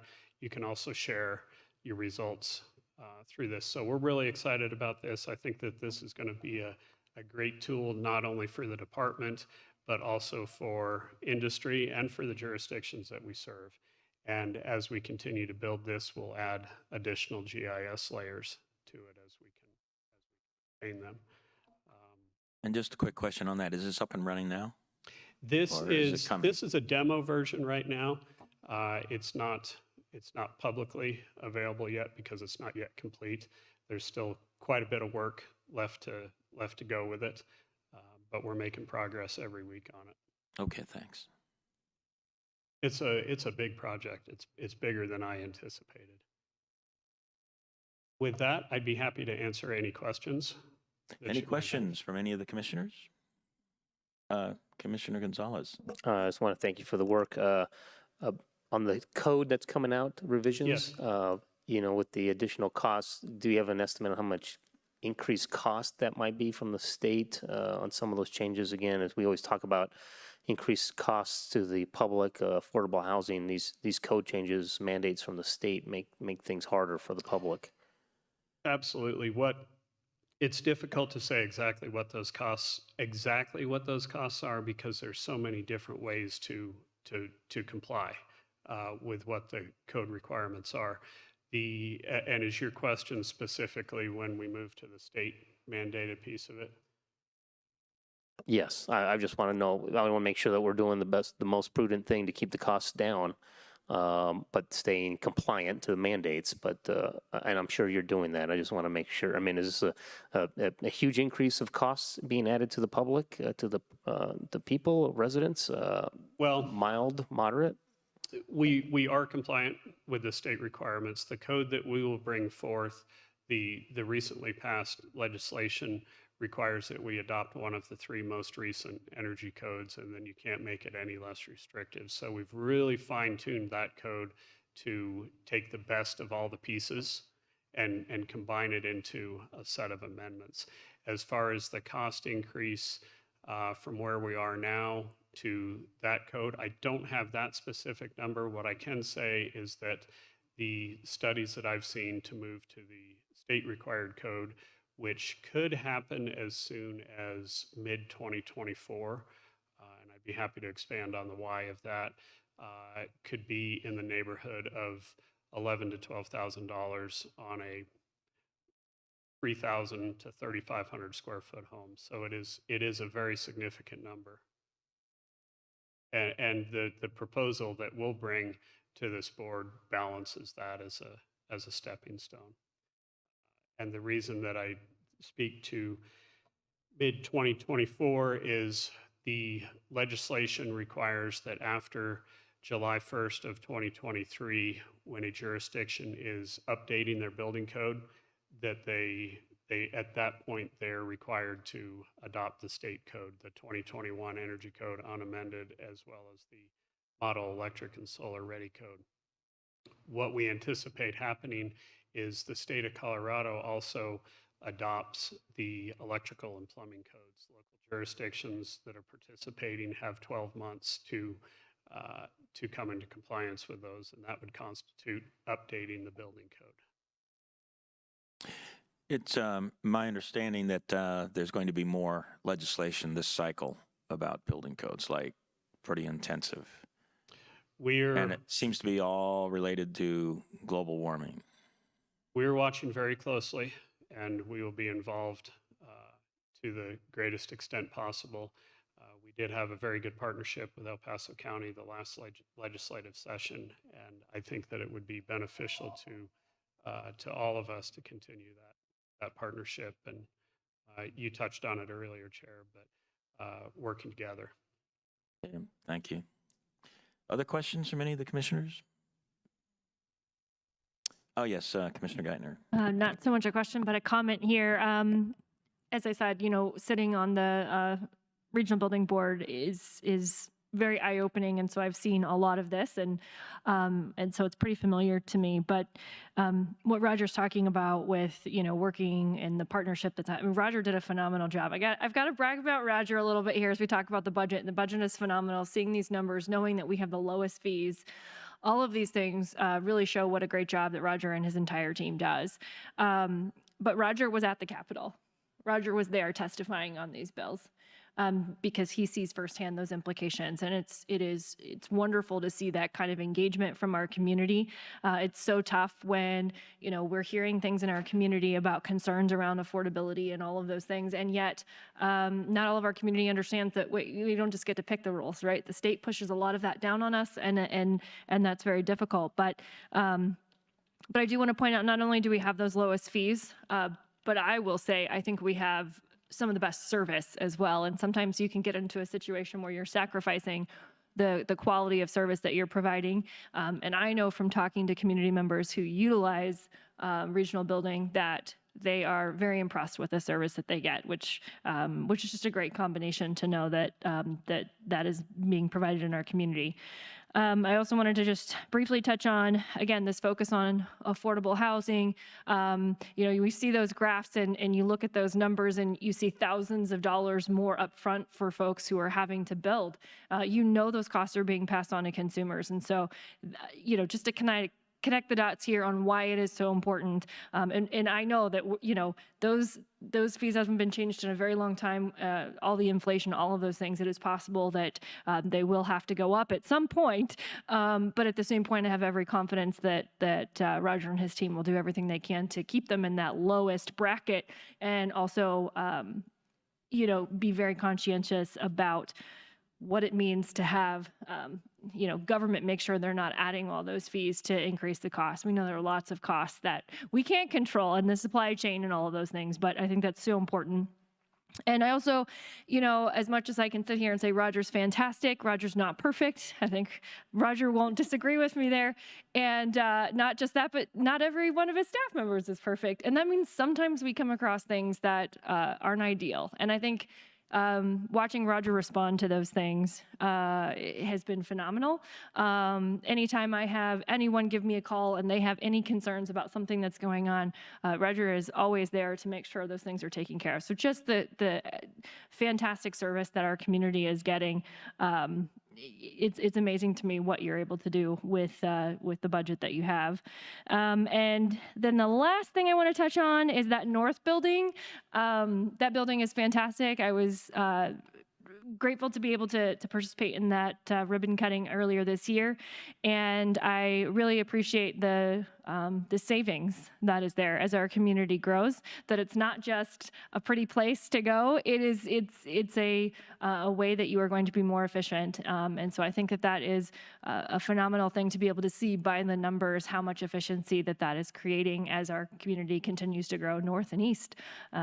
So I just want to say that it's just a fantastic job. The budget was easy for me to vote to move forward at the regional building meeting, and when we're ready, I'd be happy to make that motion to move that forward. Thank you, Commissioner. One of our goals is when we're looking at a change or a modification to anything, it can't result in a decrease in service. If anything, it needs to be an increase in service. One of the things that we saw coming out of COVID is going into COVID, we had to change a lot of the ways that we're doing things. Coming out of COVID, we're keeping a lot of those things in place and bringing back pieces that that we had before. So we're always looking to expand our service, and I'm sure Commissioner Geithner gets sick of hearing it from me, but I'm big on efficiency, and that's my biggest model, is to be able to do as much as we can with what we have. Touch on one other brief item. The cost of the building codes, of the requirements from the state, it could be upwards of $1 million a year cost expense to the department to implement these new codes. So that's one thing that we're trying to work through, study a little bit more, and it is possible that we may have to consider a small fee increase in 2023. Commissioner Gonzalez. And I think she made a motion, so I'll second, and I just want to highlight, and I thank you. I think you and the staff and the team are doing great jobs. My previous question was to be blunt, a lot of the governors and the state's changes, when they keep saying they want to make affordable housing or housing affordable, they keep passing bills, and he keeps signing bills that make things less affordable and more costly. And it's very frustrating to see the state make statements about affordable difficulties for people to afford housing, and they keep passing these mandates and costs to the people and make it even more affordable to them. So I appreciate everything you're doing and everything the RBD is doing, because I think you guys are doing the best job you can under these things. But you guys will come back, I know, in the future with that code. But I want to make sure you don't think I was questioning you. I know you guys are doing the best you can. It's the state that's really frustrating me, and the statements of working for the people when they do things that are opposite. Thank you. Yes, Very, thank you, very Commissioner. well understood. Thank you. And to me, I appreciate your comments about maybe what they're requiring us to implement might cost, your office maybe $1 million a year in the added burden of it. That's I assume they didn't provide any dollars for us or anybody else. So that's, an unfunded mandate again. That's an unfunded mandate. That's what we have, great concerns about, and it just keeps coming and coming and coming. And, whether we like what they do or don't, they should be funding the cost of it. And they didn't do that here. And I'm sure, actually, if you could probably go across the state of Colorado, it's, tens of millions of dollars or $20 million a year or something like that across all of the building departments. To kind of give a comparison to that, what I believe will happen in the future is that we will spend more effort on complying with the energy code through an inspection and a plan review process than we will complying with life safety requirements of the code. And as a building official that's charged with life safety, that's hard for me to stomach. Life safety should be the top priority, and that's where we need to be spending our time doing our inspections and our plan reviews. But the state is pushing us a direction that means we have to spend a whole lot more time on one aspect of the code. Well, thank you for that. Isn't that lovely? Isn't that lovely? All right. Any other remaining comments? And just a point of clarification, just to make sure that I'm clear on it, but I may have misheard Commissioner Geithner, but I think you said you were ready to make a motion. I'll move approval of the. Thank you. Okay. Well, I thought she had made it. Okay, I'll second. Okay. Now I think we are formal on the motion and the second. And I don't believe there are any more questions or comments. So let's go ahead and proceed with the vote. And this is to approve item 6D. So Commissioner Williams. Aye. Commissioner Geithner. Aye. Commissioner Gonzalez. Aye. Commissioner Bremer. Aye. And the chair votes aye. That passes 5-0. Thank you for coming here to talk a little bit about what's going on in regional building. Actually, it was a great update, and I would encourage us to do that periodically and keep doing it. So, Thank all right. you. Thank you, sir. Thank you, and you guys have a happy Thanksgiving. All right, same to you. All right, I think we have one more called up consent calendar item, and that is 6N, if I recall correctly. Item number 6N is a resolution to dissolve the El Paso County Highway Advisory Commission. Jack Ladley, Acting Director, Department of Public Works. All right, please come on up.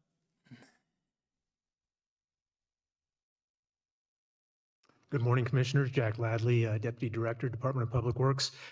Wanted to present this morning a staff recommendation to dissolve the Highway Advisory Commission. I want to be clear that we discussed this in a very deliberate fashion. And when I say that, we did not want to throw the baby out with the bathwater. We do value citizen input to what the Department of Public Works does on a daily basis. However, one of the things that we had to consider in this was our current staffing levels. In some cases, we are as low staffed as 76%. And in looking at that, one of the things we decided we needed to do was to eliminate any duplication of effort that there might be. The reason we came to the conclusion on the Highway Advisory Commission was the commission was started in a different era. It was started in 1975. Since then, technological advancements have streamlined citizen engagement, making participation with the public far easier. The county has established several advisory committees, the Highway Advisory Commission being one, the Road Impact Fee Committee being another, and then, of course, the PPRTA Citizens Advisory Commission being another, all of which are related to public works and have resulted in duplicative efforts for citizen staff and our elected officials. DPW has established a robust customer service section that is both responsive and provides direct coordination with our citizens as well as with this Board of County Commissioners.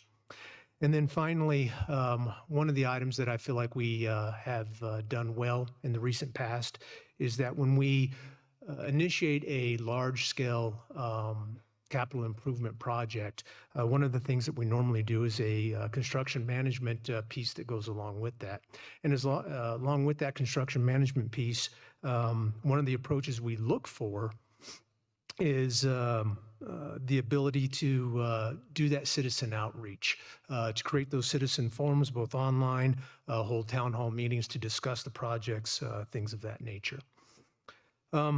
I did have the opportunity to discuss this issue with each of the current Highway Advisory Commission members. I was able to talk directly to 7 of the 9, 2 I sent emails to, and heard back from. The general thought process was, and I want to read a couple of email responses. And one reads, I must agree with this decision. We have entered into a progressive, widely communicative society, and the HAC has become a repetitive, almost unproductive committee. That was from one of our current committee members. Another committee member indicated that I certainly understand the reasoning behind this decision and I support it. Again, I want to be clear that in doing this, we want to remove that duplication of effort and value that staff time.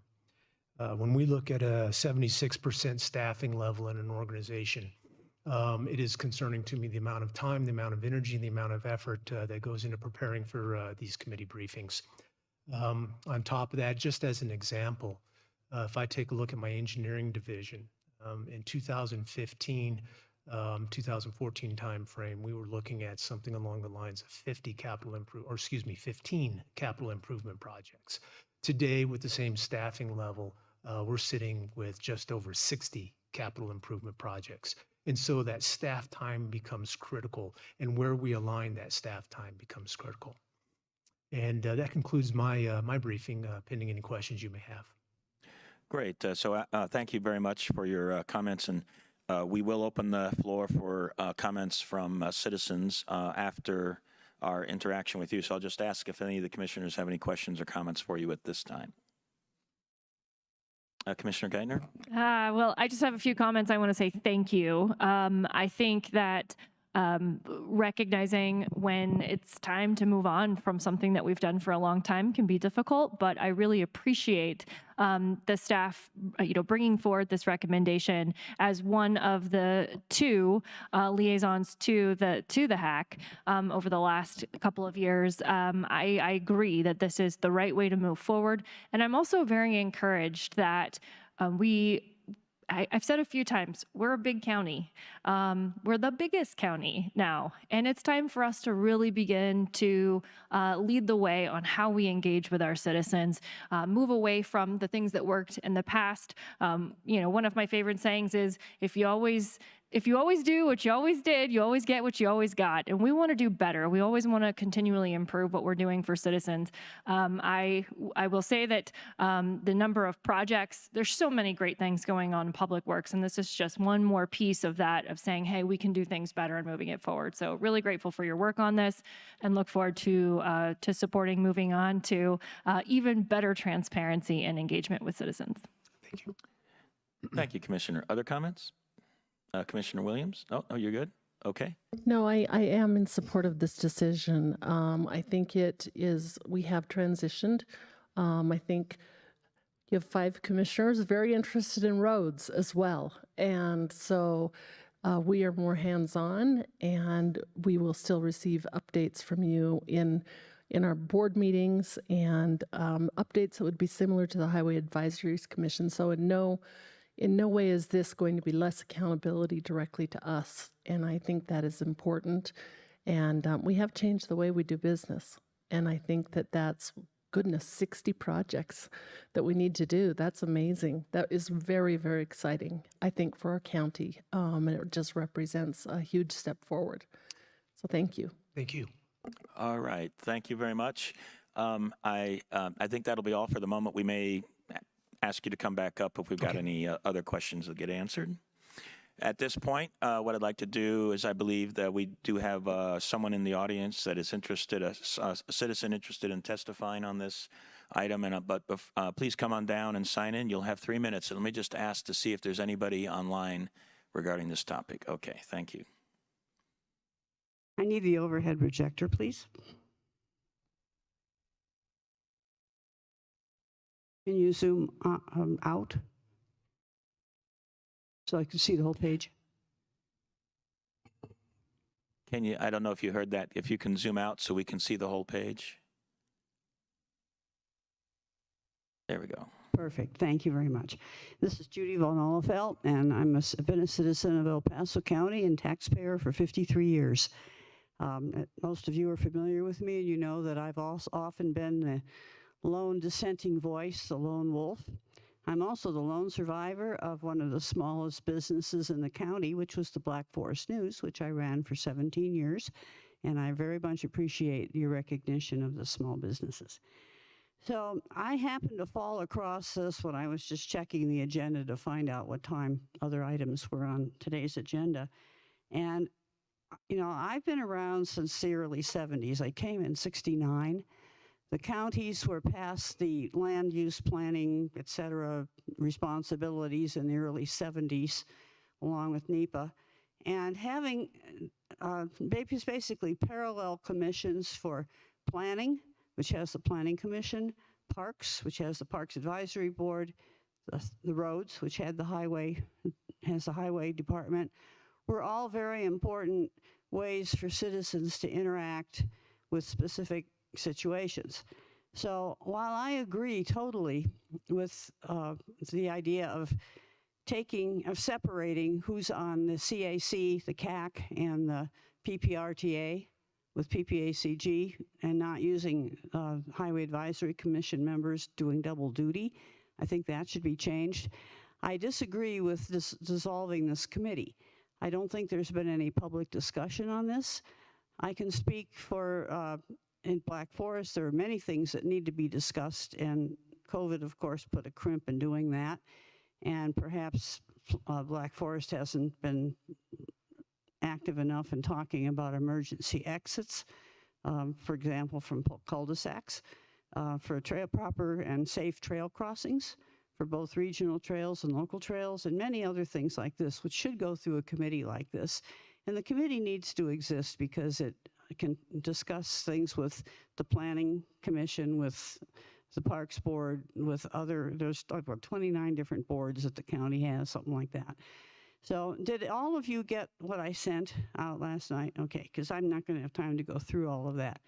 But I think as far as the strategic goals are concerned, the backup materials indicated that there were 2 strategic goals that were covered by this. And so the first one was goal number 2, which has to do to enhance the understanding of civic services and promote participation, engagement, and confidence in county government.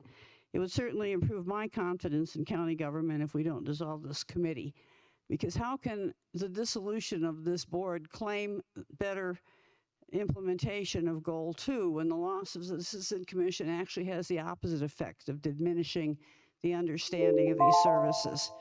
So I think it's important to keep this, to modify it. I made some specific suggestions, which I don't have time to discuss as usual, but I would like to see this tabled and discussed further in the public venue. Thank you. Thank you for your comments. Are there any comments or questions for this citizen at this point? Okay, seeing none, appreciate your coming up. And do we have any other further questions for staff from the board? All right, seeing none, I'll entertain a motion regarding this item N. I will move approval of item 6N, the resolution to dissolve the El Paso County Highway Advisory Commission. I will second that. All right, that's been moved and seconded. Yes, some comments? And yes, I did have some comments that weren't directly related to either of our presenters. I wanted to kind of hear the whole thing first. Okay. You know, when staff first kind of approached us about this, I asked a lot of questions about the citizen engagement portion, and kind of I came to 2 conclusions. I wanted to ensure that we weren't doing exactly, Ms. Von Empfel, that we were still allowing for good citizen engagement. And the answers I got back were that, you know, when the Highway Advisory Commission was created, and it really served the purpose of being a way into input into the department, a way of receiving citizen comments and complaints. And here we are 40-something years later, and we have systems that are working very, very well for receiving comments, complaints, citizens at any time in any place. Government is now more accessible to them than ever before. And I'm very satisfied with kind of some of the things that have come on board in the last few years, online reporting, the ability for any citizen to kind of interact directly, and directly in a way that allows us to be very efficient with potentially solving that problem or responding back. The other thing, you know, I heard a lot of, Mr. Ladley spoke about kind of reducing redundancies. And if we take a larger strategic look at our boards, I feel like there is most definitely a place for public works and transportation and infrastructure input, not only in the PPACG and PPRTA processes, but also through our citizen outreach group, kind of as another way of the education side that the HAC was always technically responsible for. So in addition to kind of reducing redundancies within the department, we did take a look at what other mechanisms exist for full citizen engagement that is a two-way, right? A reporting and a coming and a going of information, and ones that allow for good discussion. And, you know, I mean, I think that's why I am probably going to land on the side of approving this resolution. But please know that there was good, robust discussion. Nobody on this board wants to see citizen engagement decreased at all, and particularly in important projects that are literally in people's, you know, in their backyards and affect how they live and go to work and play. So I think I'm glad this came up. I'm glad that there's a, I'm glad that you're such a concerned and engaged citizen.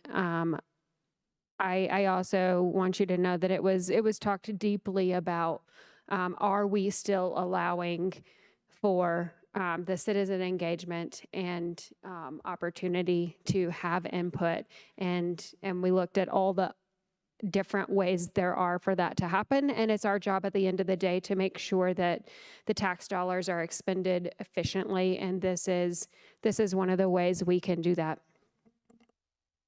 Great, Commissioner. Thank you very much. And I'll make some comments as all. First of all, I just want to thank all of the citizens that have served on the Highway Advisory Commission, and I was one of the liaisons a few years back, and I enjoyed that engagement and saw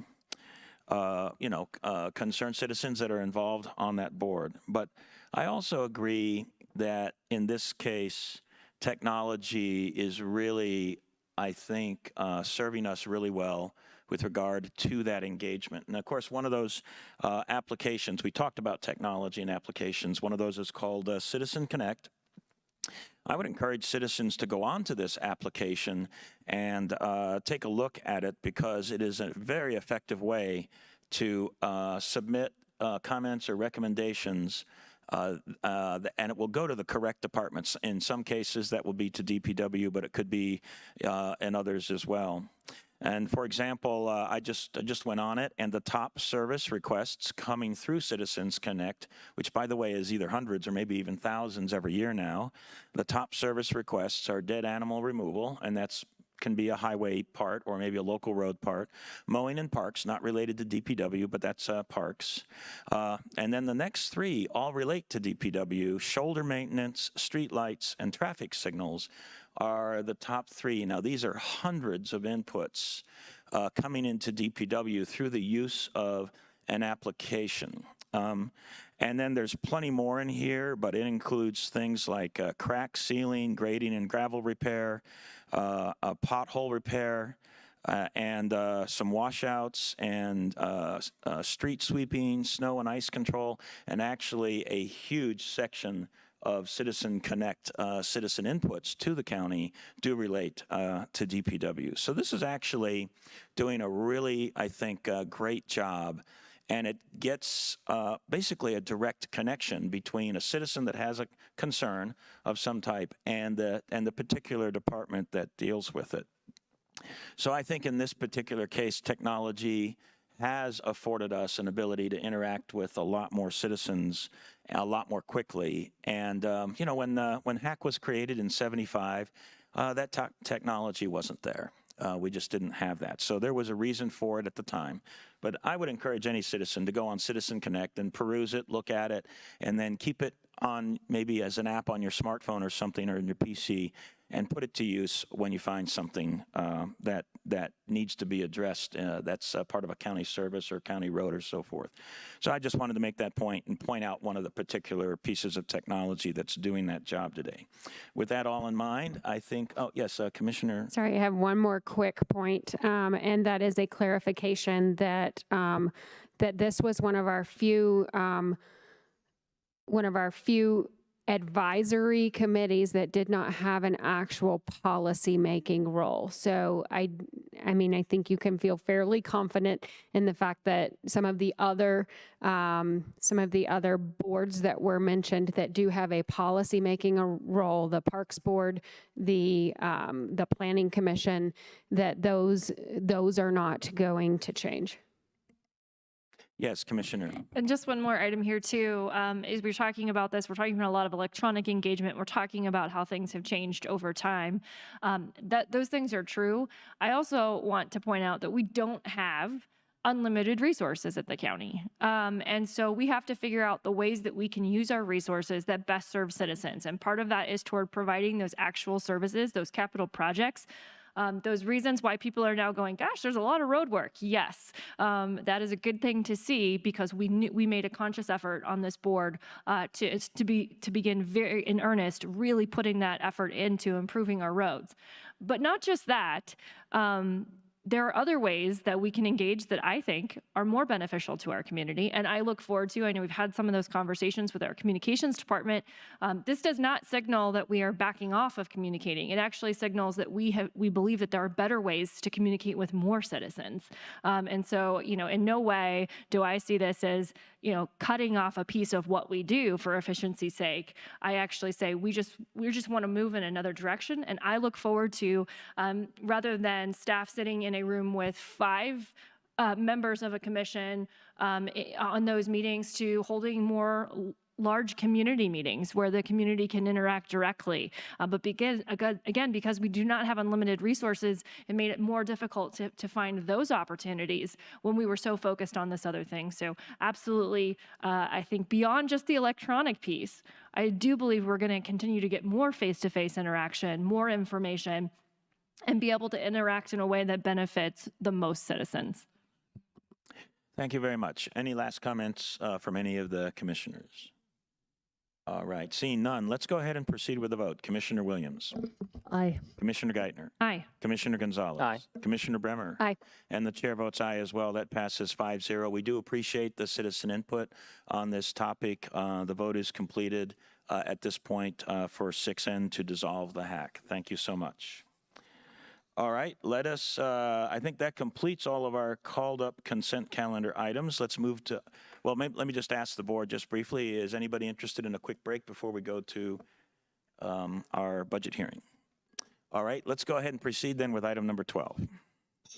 Item number 12 is department and committee reports, non-action items. 12A, 2023 budget hearing number 4, original adopted budget, final direction by BOCC. Nikki Simmons, Chief Financial Officer. Good morning. Good morning, Commissioners. Nikki Simmons, Chief Financial Officer. I am here this morning to go through the final direction for the 2023 original adopted budget.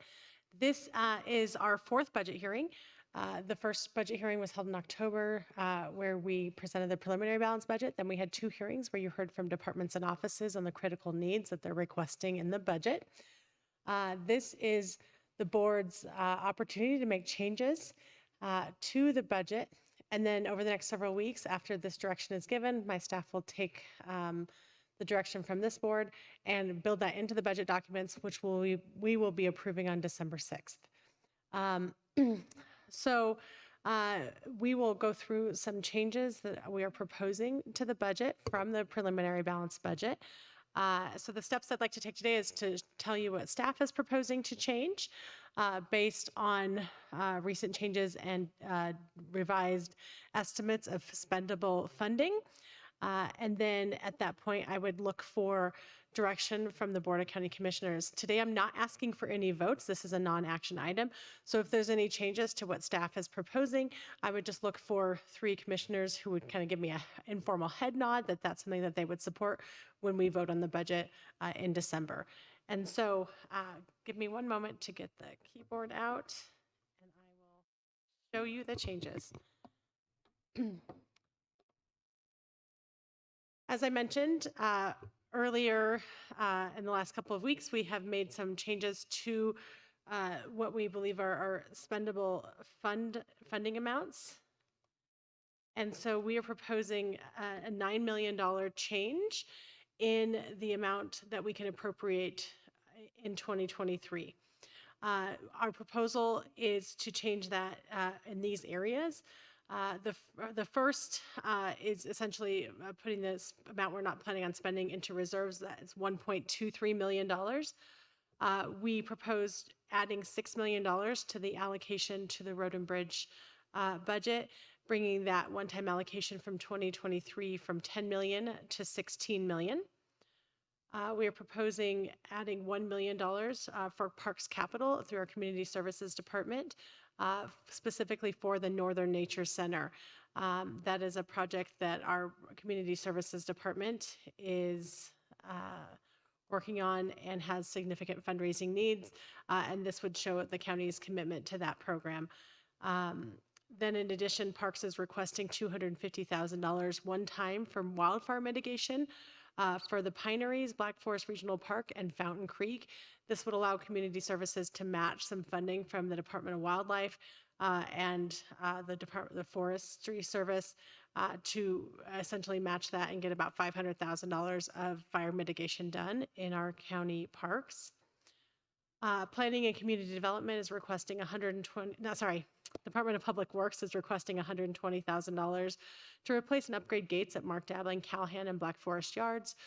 Those gates have old manual systems where there's locks and keys, and lots of people have keys. They're requesting a more automated system where the vehicles could go through those automated gates.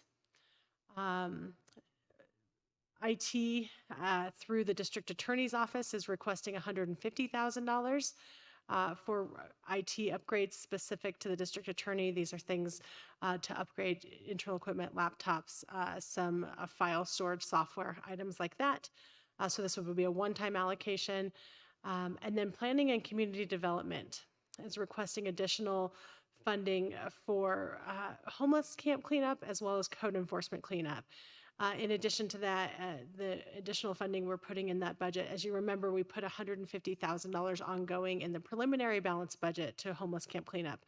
So this would bring that amount up to $215,674, and then would also put one additional employee in that department who would be focused primarily on homeless camp cleanup as well as code enforcement. So if there are any questions about those changes, otherwise I can show you the overall direction worksheet, which has those built into it. But I'd be happy to answer any questions that you might have regarding these items. Are there any questions from any of the commissioners regarding any of these items which are modifications to the original preliminary budget? And I just do have one quick question, and that's with regard to the $1 million for the Nature Center. I'm just not recalling, is that the full funding for a Nature Center, or is that partial funding? What does that actually deliver? And I know Mr. Martz is here, but that is partial funding. The Nature Center at this point, the generic estimate I've been told is about $3.5 million to get that project done. There's some ongoing capital in the parks budget, but a lot of that is going to be a fundraising effort led by our Community Services Department. So if you'd like more information, I know Todd is here to speak to that. Would you like to hear that? Actually, I think I'm good from just the comments, because now I remember that conversation about the fundraising part. I just didn't recall that. And so this is the county's contribution, and then there'll be a fundraising effort, and then there's also some budget already allocated in the other part of the budget. Correct. This just makes the goal more reasonable and doable, and helps us get to that end goal. But it is still a ways out with some fundraising efforts. Okay, very good. So any other comments or questions from any of the commissioners? Commissioner Bremer. Yes, thank you. Just because it happens to appear on a single line here, I just wanted to confirm that $134,000 for one more FTE is a fully loaded rate. Correct. And just to clarify for public. Yes. So the $134,000, and that's the same for any time you see an FTE increase. That is a fully loaded salary. It includes the employee's salary, any the FICA taxes, retirement match. But above and beyond that, that number specifically includes any one-time cost to onboard an employee. So when you add a code enforcement employee, you know that there's costs beyond the employee themselves. So we're looking at a possible vehicle, any sort of office equipment that might be needed, IT equipment, things like that are all loaded into that. So that is absolutely not the salary for the position. Thank you. Great, thank you. I appreciate that clarification. Yes, Commissioner Geithner. Just a quick comment for the public on this too. I want to say thank you, but I'm really proud of the priorities that are on here. Making sure that our community is safe from fire is obviously very important. Making sure that we have secure facilities, all of these things are incredibly important. I know that we have been very conservative with adding FTEs because of the uncertainty of the economy here in the future. I'm wanting to make sure that we are not growing government at a time that we might have to retract at some point. We don't know what the future holds. As Nikki, as you always say, your crystal ball is broken. but that this one in particular is very, very important to deal with the growing issue around homelessness. And so I think it's appropriate that we, again, have been conservative on this area, but we are seeing a need very much in this area. We're hearing it from our community, and we want to do everything that we can to keep our community safe. So these are all, and of course, roads. So these are all very core priorities to our function as government, and so I'm proud that we are prioritizing these things and making sure that we are prepared for the future. So thank you for your work, and look forward to approving in December what I know is a very sound budget. Outstanding, great comments. Thank Other you. comments? I'll just make one additional one, and that's I appreciate the addition of the $6 million for roads, plus all the work that had been done in the preliminary budget, and really even to back it up further, just the work that's been done over the last 5 years as I've been a commissioner, trying to deal with a substantive backlog in roads to include purchase of capital equipment, which you've done an enormous amount of here in the last 5 years, which has allowed our crews to be a lot more efficient at delivering road repair and new roads, and all of that I think is so essential. That between that and also securing additional reserves, growing our reserves over the last several years, those two things are really, really important for what may come. We don't know what the future holds, but if it turns out to be a recession and our revenue streams go down as a result of that recession, we've done an enormous amount of work on the capital equipment and the roads and so forth. And we could, if needed, back off on those for a little while during that recession so we can hold on to our employees, because as we know, a county is essentially a services organization, and the employees are the core of that service delivery. So I'm pretty proud of what we've done over the past years. This budget, I think, is consistent with that and continues to contribute to it, and I think it just continues to put us in a healthier position for what may come over the next couple of years with regard to the economy. And I like the fact that we've been thinking about that for quite some time. Commissioner Williams. Yes, now that you're on this spreadsheet, I greatly appreciate, by the way, all of the work the staff has done on this. We have our Tabor reserve, and when you say our addition to reserves, does that bring that up to 10 million? Because we have above and beyond our Tabor. Yeah, so we have several different types of reserves at the county. So we have a Tabor reserve, which is a required 3% reserve of Tabor revenues. And we keep that. That's basically non-spendable, except for in the case of an unplanned emergency or an unforeseen emergency. That's just shy of about $10 million right now. We also have a minimum fund balance policy that requires us hold an additional, it's about $17 million a year. It's a calculation based on different types of revenues. In addition to that, we hold an emergency reserve. We are proposing to add that to the emergency reserve. So that currently sits at $5 million. So that would bring that to $9.23 million. Okay, thank you.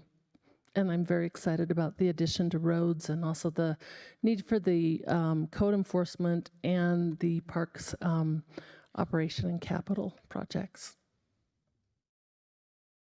Thank you. Great comments as well. Commissioner Gonzalez. Oh, thank you, Mr. Chair. Now that we're on this page, I was waiting to get to this. So, I think you mentioned one of the things, not growing government, we actually have a net decrease overall of personnel, full-time employees, correct, with the current budget? Correct. From the current FTE count, from the current FTE count, when we publish the preliminary balanced budget, we are proposing that we decrease the count of FTEs by 15. So it was 27 current positions. Then over this budget, we're proposing adding back 12 for a net decrease of 15. Right. And to be clarified again, these are unfilled positions. We're not laying anybody off through these, but we've reallocated that funding to current priorities. Right. So I wanted to highlight again everything we're doing in the previous presentations about the efficiencies and making sure we're doing the best, being the best stewards for taxpayer dollars and our residents. I think we see this in this budget, and I'm actually very very pleased. All the extra effort to find the additional dollars and with these changes, the $16 million, I will make sure we'll highlight that, and we'll probably highlight it again when we do the final approvals in a couple weeks. $16 million increase. Not all of it is, a lot of it is one time, but finding those one-time dollars, this is what we get calls on. I get calls all the time about this, and making sure that we're taking care of our community, making sure that they have good roads or as best roads we can have on a lean budget, and then things such as public health and public safety. So our public safety, we're trying to address some of that with, again, the increase to the homeless camp issues and related issues to that. That's a public health issue, but guess what? As we saw just several weeks ago, it's a public safety issue. Potential fires that sometimes happen in some of these cleanups locations, whether code enforcement or sometimes homeless camps. These are things that could get out of control quickly if what happened just several weeks ago with a fire that perhaps gets out of control, what that does to the public safety of our residents. And then, of course, public health and making sure we're taking care of our community and doing the best we can address those in need. And then I'm also very pleased with the fact this is helping address some of our parks needs. Some of it, most of it is one time, but that's significant. I think it's $1,410,000 increase this year. Some of that is ongoing, and seeing what we can do, I'm very pleased that we're getting additional dollars here for our parks because, again, everybody loves our outdoors. We want to make sure that our parks are maintained and that we have great services for our community. And then I think that might be the last one I've got. There's a lot of good things in here. I just want to highlight to the public, we continue to try to strive to be great stewards of your taxpayer funds, and I think you see this in the budget. And so I'm just really, really pleased with all the work that we saw in these last changes. Thank you. Appreciate those comments, Commissioner. I would add one thing. That, the $16 million of roads is direct road contracts, but in addition, we're also adding this $1.8 million for dirt roads specifically with graders and blade workers to maintain our roads. Yeah, so and I actually appreciate you bringing it up because if you kind of talk about kind of the field work that DPW does, it is the $16 million plus whatever was previously in the budget. Then you've got the 1.8 that you mentioned, but also you can go down a couple more lines. The stormwater maintenance crew is another $340,000. So really, it's over 18 million that we're adding in here when you look at the broad mix of what DPW is doing. And all of those will be, again, helpful. Like the the blades and the graders, again, that increases the efficiencies of the team we have by having modern equipment that can actually deliver. And then we're hiring the 3 FTEs, so that'll be another crew that will also be out there as well. And all of those really add to that overall ability to deal with our road work. So thank you. All right, any other comments or questions? I appreciate all of the commissioners' comments so far. And I don't think I see anything else, so that might be our conclusion for this budget hearing number 4. Great. Well, perfect, commissioners. I appreciate your support. We will be back in front of you in early December. On I think it's December 6th, right? December 6th. With the final budget. That's the date we'll take a vote. But all of these changes will be built into that final document. And so looking forward to that vote. We'll also bring forward the mill levy resolution to certify our mill levy for 2023 collections, as well as a resolution to authorize the treasurer to transfer between funds based on the budget. So we'll have those 3 documents for you in December. Great. Thank you so much. Thank you very much. All right, continuing with the agenda, item 13. Item number 13 is the addendum. There is no addendum. Item 14. Item number 14 is the executive session. There is no request for executive session. All right, seeing no further business before this board for our 9 a.m. meeting, this meeting is adjourned. And just a reminder, we do have our land use meeting today at 1 o'clock. Thank you, everybody, for the great work.